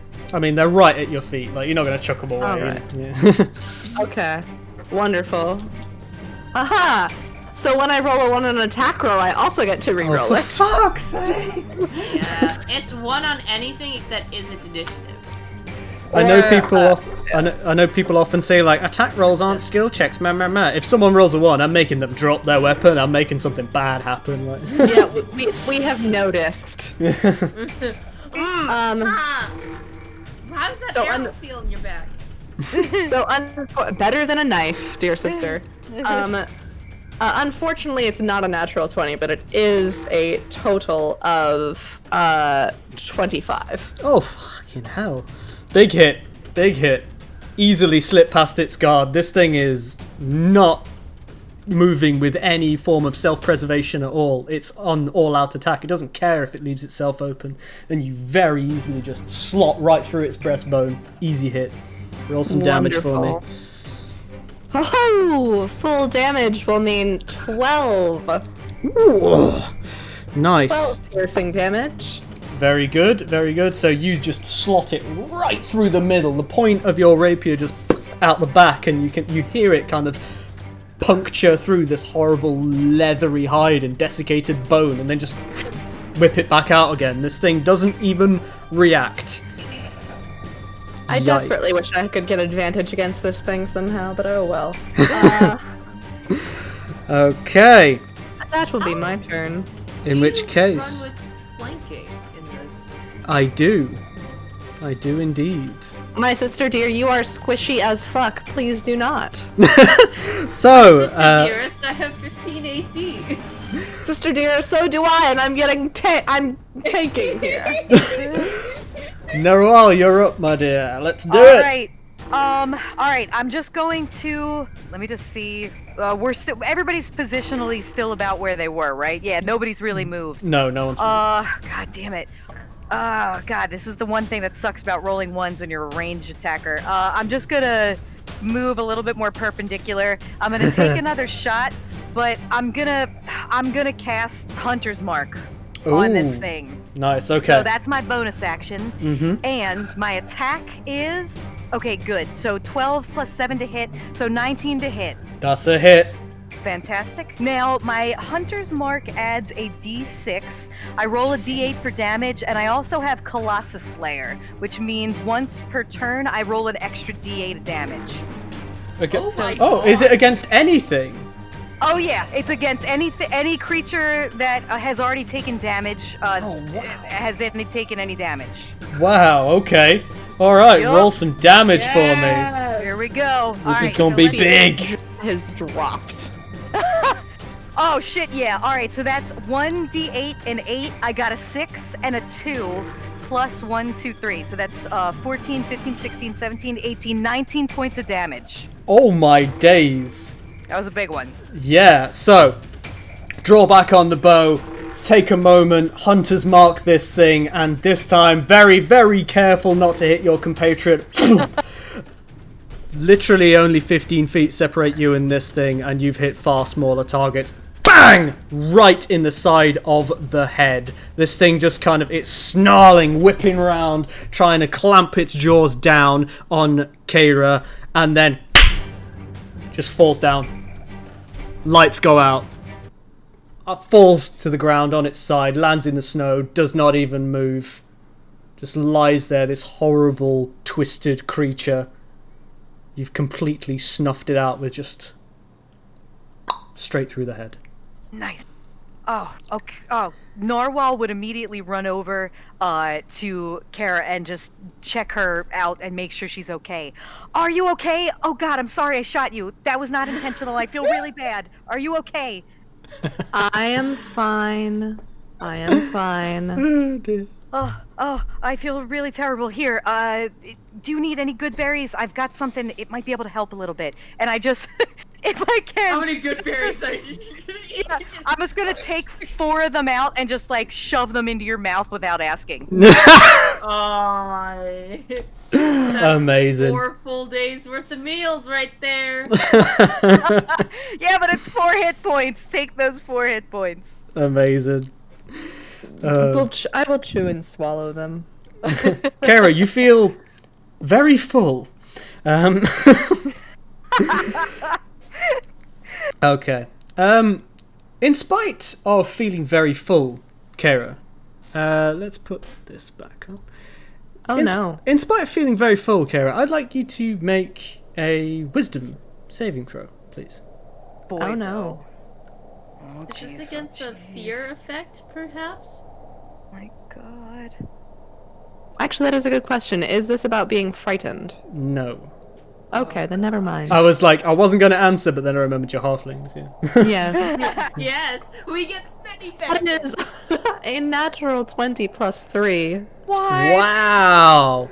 Okay, Oh my as God. as I love Neryl's these kind things. of she's running up to you, she's proffering these good berries, she's trying to put them in your mouth. For a minute, her fingers look so delicious, and you just want to bend down and just take a bite out of her hand, but then it passes. And then you're like, oh, that was weird. Oh, Can And- I examine the body? Yeah. Good you call. can indeed. Let's have investigation. Okay, Yeah. I don't want to touch it. Just yet. With my bare hands. Okay, okay. I'm going to give like myself to- guidance. Uh-huh. Because, because I can. Okay. That would be a 16. A 16, okay. So you kind of have a look at this thing and kind of just don't touch it. Like, it absolutely reeks, this thing.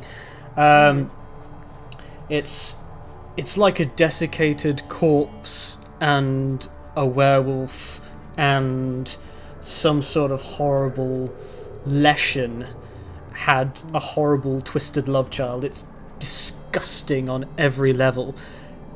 You see now that the little scraps of cloth attached to it are indeed the remnants of clothes, and you kind of infer that this thing used to be sapient, some form of humanoid that's been warped or transformed in some way.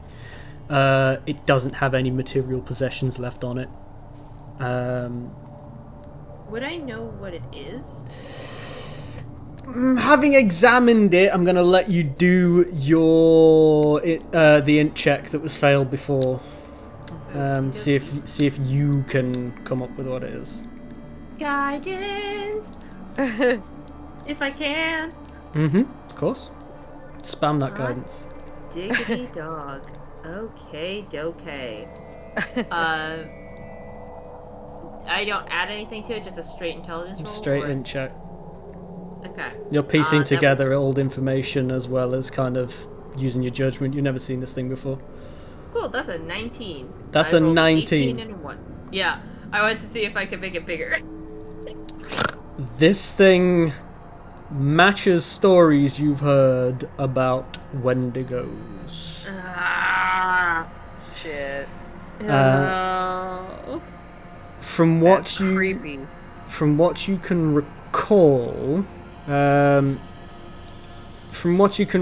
this thing, it used to be a person. Wendigos, according to the legends, are formed at the moment that a person takes the decision, passes the point of no return on breaking one of the worst taboos one can break, and decides to eat the flesh of another human. Oh god. Yikes.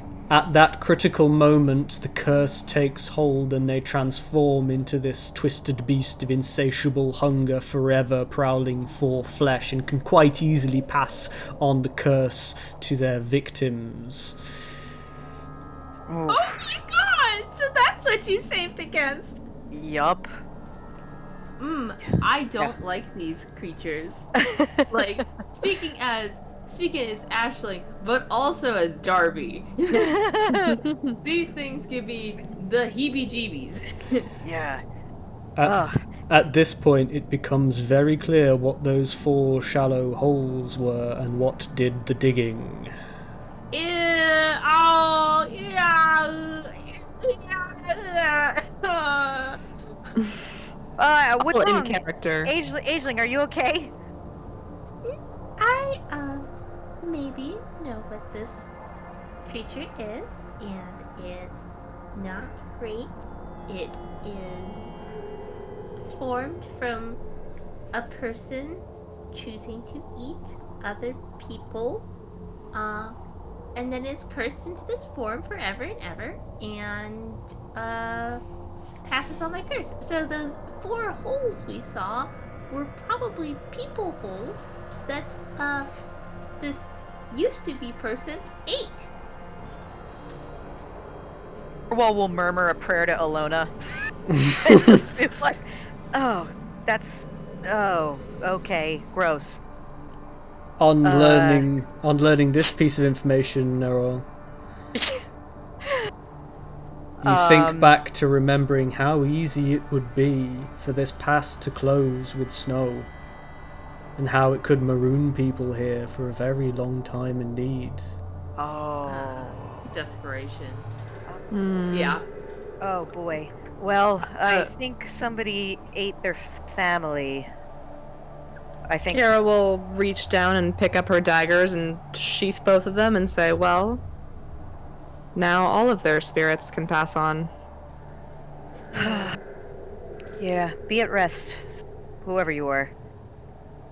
And Narwhal will go over and just yank her arrows. Whatever arrows are still okay, she'll just yank them out and put them in her quiver. Right, well, general rule of thumb I do is half of what you fired you get back. And you fired, what, Okay. 3? So I think so. you can have 2. Beautiful. You don't go. get the one back that you shot into my shoulder. Yeah, that you get the ones out the Yeah, Wendigo, that yeah. Right, so having made your rather grim realizations and thoroughly searched the corpse of what you now know to be a Wendigo, you resume trudging through the snow. The area is now back to the way it was, tranquil, quiet, completely devoid of sound, just meltwater. And as you round the base of the 2 peaks through this gully, you emerge at quite a steep sort of incline that leads up to a rocky plateau, and you can see looming above you the peak where the falling star impacted, and there's shards of rock and dirt everywhere fouling the snow. It's no longer a sea of white, it's patchworked with brown. And as you kind of make your way up towards the this gash in the mountainside, you find yourself in this scene. Oh, here we go. You find yourself at a descent, a shingle-like slope that leads down towards what can only be described as a man-made archway. There is a crater in the side of the mountain with rocky slabs everywhere. It appears that whatever it was that impacted this place was utterly destroyed as it collided with the mountainside, but it has revealed something that perhaps lay hidden for a long time. There is rubble, rock slides, snowfall everywhere. What would you like to do? Okay. Around? Yeah, just just investigate. I want to. Does it look like anybody else has come? I mean, I'm assuming no, but there's no other signs of travel, exploration by any other people or whatever. Anything in the snow surrounding where we are. Let's have. You know what? Because you're looking for signs of other creatures, let's have a survival off you. Let's be kind. Okay. Let's make it survival. All right. And How about a I would- guidance? I would like to have, as I said earlier, my head on a motherfucking swivel. Of course. I just choked on my water. I rolled a 1 again. God damn it. I'm so sorry. Oh, Okay. man. Wow. Water You may as well be easily. flipping coins, guys. 21. Okay. I also rolled a 1, but I get to re-roll it. Oh, for fuck's sake. I'm choking to death. Come on, Kara, what are we getting? Okay, that's better. Perception. Perception's a Ashling is 15. How much, sorry, sweet? Or 15. A 15. Okay, so, Nerual, Miss Narwhal, Yeah. there are rocks here.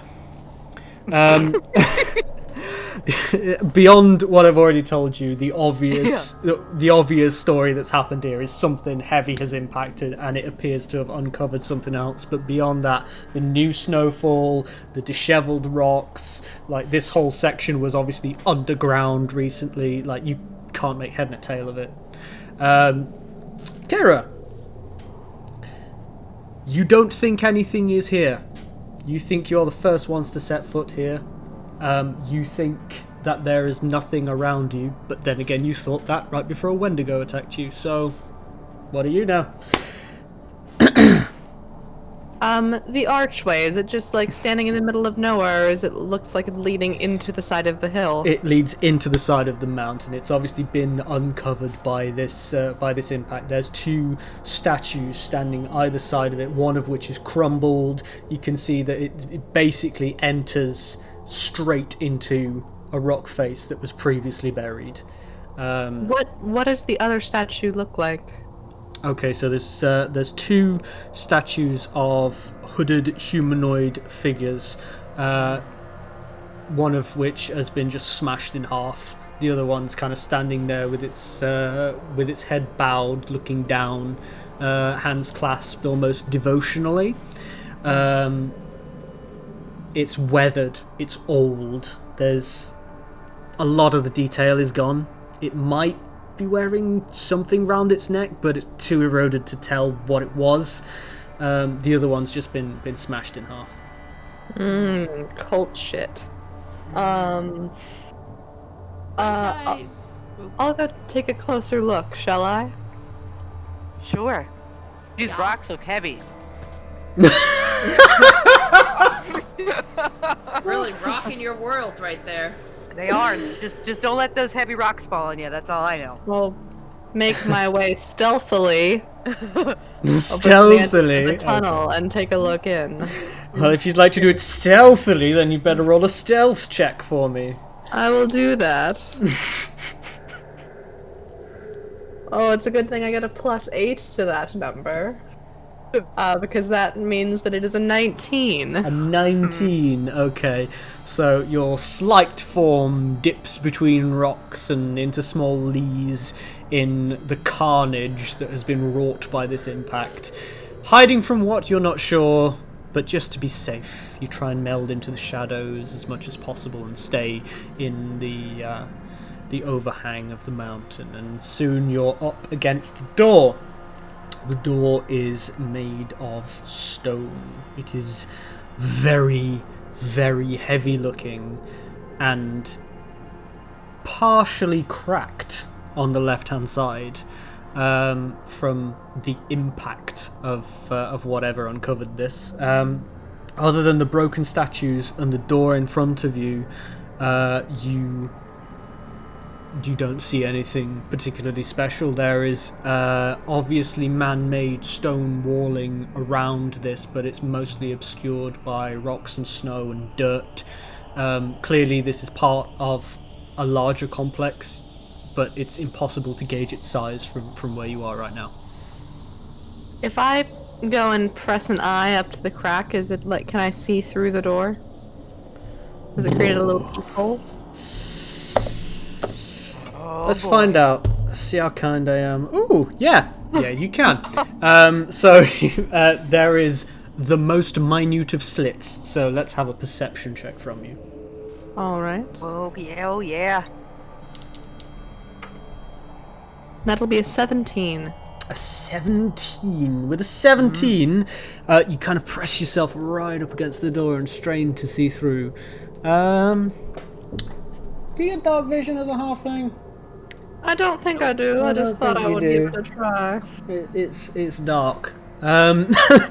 There is a minuscule kind of ray of light pouring through these doors, but beyond Who does get dark vision? Me. beyond this kind of sliver of light, you can see that there's a stone floor. That's about all you can see. Darn, I can't communicate telepathically. I say, Narwhal, darling, could you come take a look in here for me, please? Oh yeah, sure. I'm done looking at these rocks anyway. No, I'll just walk up. Could I make a history check on the statues, perhaps? That's something I might recognize? You can. Would you like to get closer and get a better look first, or are you doing it from where you are? I'll get a little bit closer. Like, here. Move yourself up, my dear Narwhal, if you'd like to do the same. Oh yes, sorry guys. Here, let me move up. Doodly doo.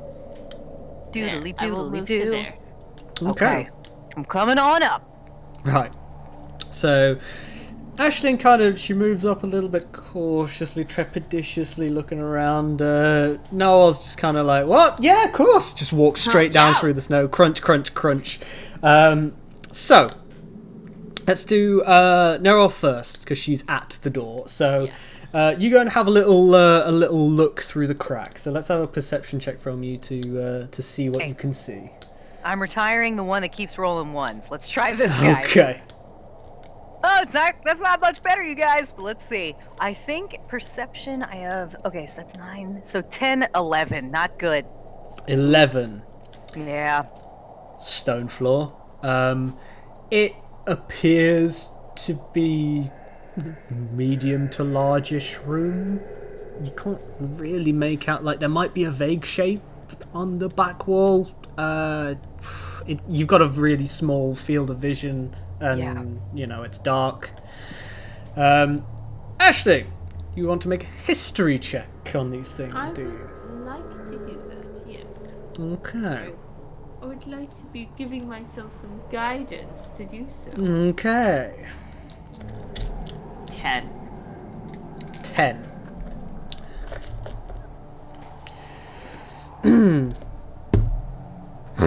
Okay. With a 10. With a 10. You agree with Kaira's assessment of cultist shit. Beyond that, you can't really add any more information. Okay. Yeah. No. That's All about right. with a 10. That's about all you can say. Okay. I can't really see anything. I don't know what's in there. I mean, it just looks like there's a room. There might be something in the back, but I mean, I can't make heads or tails of it. It's this crack is too small. I think we just are gonna have to go in. Well, do you see a way to open the door? Can I inspect the doors and see if there's if there's anything that will get us in there? Sure. So you don't even need to make a check for this. The two massive heavy stone doors looming in front of you. They may once have had carvings or some such on them, but it's long eroded now. You can see that the one on the left has been damaged in some way by the impact, much like the right-hand statue has. There are no handles on the doors. You assume you just gotta push. Okay.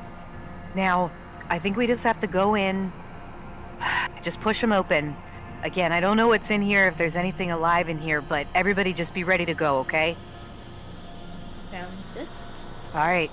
I guess, do you want to take one door, Kara, and I'll take the other door, and we'll just push together? I look down at my arms that, upon further inspection, you notice are about the size of penne pasta. And I go, And just as delicious too, to a while. apparently. And I say, I mean, I guess. Well, if you can't do it, I'll help you out, but let's see what we can do. Let's go. Let's do this. Okay, so who's taking what door? What are we doing? I'll take the cracked side. The cracked side. Kara takes the cracked side. Narwhal's actually pretty strong, so she'll take the other side. Okay, can I have strength checks from you, please, ladies? Oh boy! I'll give a not bardic inspiration, but I'll give a guidance to my sister. I like how not one of us has been inspired at all during this entire time. That's gonna be 15 for me, Ben. 15, right? Okay. That's going to be a 3 for me, Ben. Okay. Even with the Oh wait, that's right. Hidden. That's going to be a 4 for me, Ben. Oh, wow! Okay, well, if it meets, it beats. No, I'm joking. So... He was 2. So... No, it was. I rolled a 3. I have a 10 strength. I told you, penne pasta arms. I love it. So, Kara, you kind of lean into the door and like...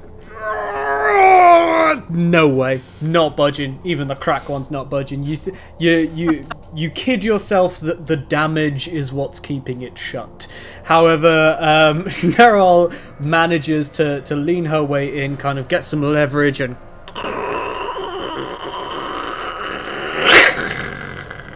there's an echo as the door opens, scraping along flagstones, and some rocks and little pebbles begin to fall from above as though dislodged, in an ominous foreshadowing perhaps of a rock slide, but it passes. Inside, you see a large, mostly empty room. And now I'm going to change the scene. When you say mostly empty, what's that mean? It looks like this. Ah, cold shit. Looks like we're about to step on some tiles and get twirl around until we fight all the trainers. Hey, let's see. All right. Anything once we walk inside? Mm-hmm. I see.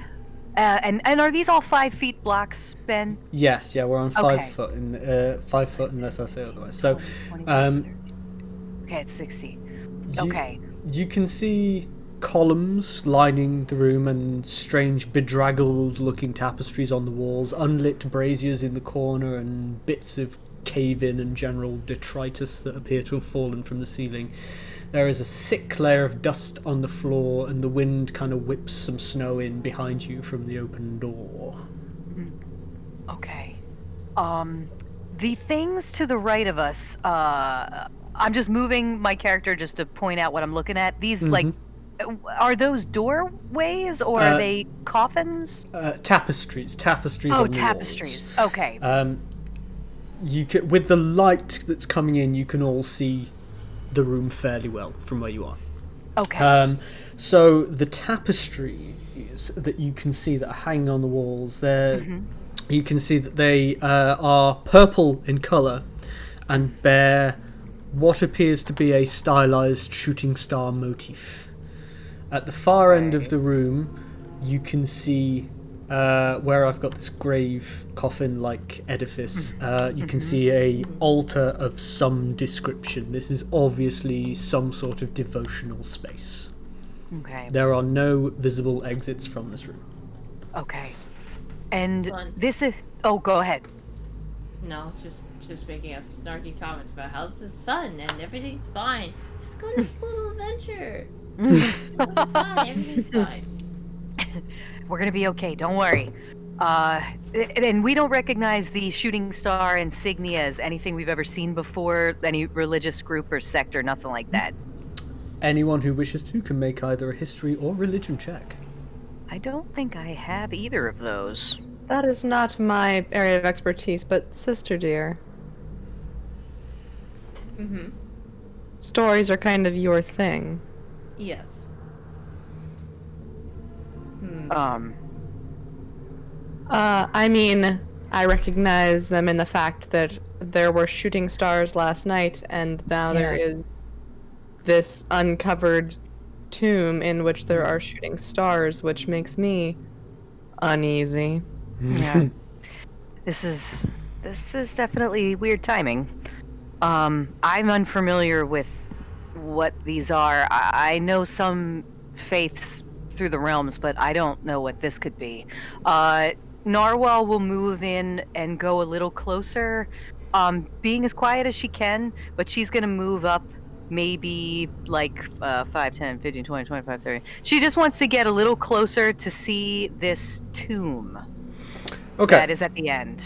Okay, so I've used this tomb graphic to denote it, but what you actually see is more of an altar, and it's a flat stone bench. But as you approach, you can see that actually carved into the top of this this stone altar-like thing is the same stylized shooting star motif, and there are a variety of other intersecting kind of patterns that go with this this shooting star motif, all converging on the very center of the altar-like structure on a small coin-sized hole that appears to disappear into the structure. I don't want to put anything in there. Okay. I'll just yell, like, kind of whisper behind me, like, you guys, come check this out. I'll get up. Oh, no, I have to turn off the arrows. I'll get up even a little bit closer. And I like to take a good, hard look at this and see if I see any cracks, crevices, little funny bits hanging off. Anything that looks like it might be booby-trapped or anything. I'm not sure. I'll give a little guidance to my sister. Okay, so let's have a perception from you then. Karen. All right. Give a little bit of guidance to Karen. Yeah. Not mad that it's perception and not investigation. Let me see. Oh, it's a 1 and I get to re-roll that. Okay, that's still not fantastic, but guidance, you say. Okay.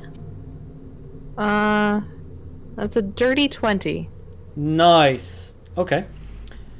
Looking this thing over, you don't think that there is anything booby-trapped about it. You can't see any tripwires, or you look at the floor around it, there's no obvious sort of pressure plates or anything like that. But what you do see is you kind of get up off your knees to look at the surface, that when you get on a lower angle, and look into the small coin-sized hole.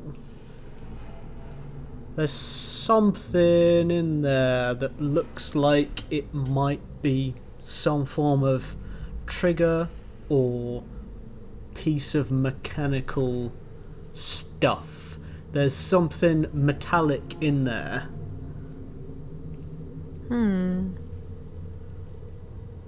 Well, there's some kind of mechanism in here. Okay. I'm wondering if I should try to trigger it. It doesn't look like it's a trap. I can't tell what it would do, though. I'm assuming it would open the box. Could we perhaps shoot it from a distance? I could take a that's- crack at it. It's an it doesn't- extremely narrow angle. That's going to be very hard to do. Does it look like it's a button to hit, or does it look like I have to actually stick my hand in there? I have very small halfling hands. Trying to work out what sort of check to make you do here to try and work out what this thing does and how it does it. I'm just trying to figure out how to turn the thing on. Do we want to turn on? Alright, I'll let you do investigation on this. You've already done perception to see if there's anything hinky about it, but I'll let you investigate it. Try and discern boy. its inner workings. Oh boy, oh boy. Okay, so that is another dirty 20. Okay. Dog. Alright, you give this thing a good look over. You blow the dust away. You kind of get down as close as you dare to it. This thing seems to be some sort of sacrificial altar, and the idea appears to be that the sacrifice is placed on top, gutted, and the blood flows down these rivulets and engravings into this central hole, filling up to a certain point, at which point, click, something happens.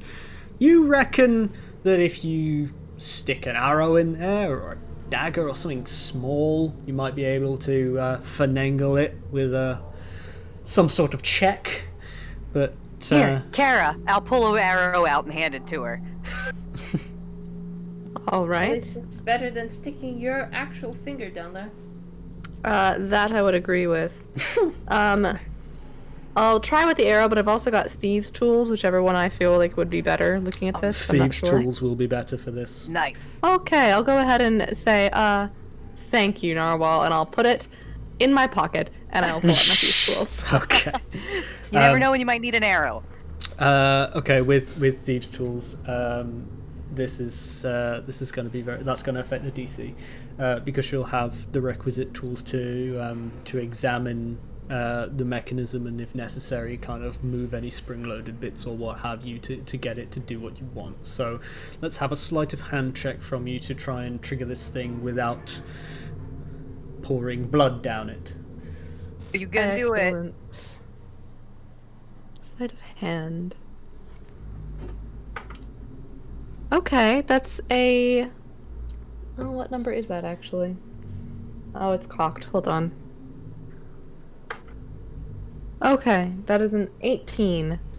Okay, with an 18, you kind of start poking around a little bit, and actually, you can see that a chunk of the stone in the top has been inlaid to cover up the mechanism. So, after you finagle with it a little bit with your thieves' tools, there's a little pop, and a chunk of the altar, you can actually just push it back out of the way, like a manhole cover, and you can see this weird arcane clockwork looking contraption within, at which point you just go, oh yeah, just reach in and click, trigger the mechanism, and then there's a as the entire ensemble slides back into the wall, revealing a stairway disappearing down into darkness. Well, at least it didn't kill us. Okay. I don't think it was meant to kill us. I think it was just a lock. Decoration. And that was an interesting way of picking it. A very gaudy lock, but Yeah. shall we continue? Well, there's Yes. no accounting for taste. I think we did good, you guys. I'm just gonna clap them both on the back and be like, all right, so what do we do? Keep on going forward? Kiara, are you still hurt? I mean, I've been better, but I feel okay. How about a little a little ditty to raise your spirits and your health. I always love your songs. Oh, why?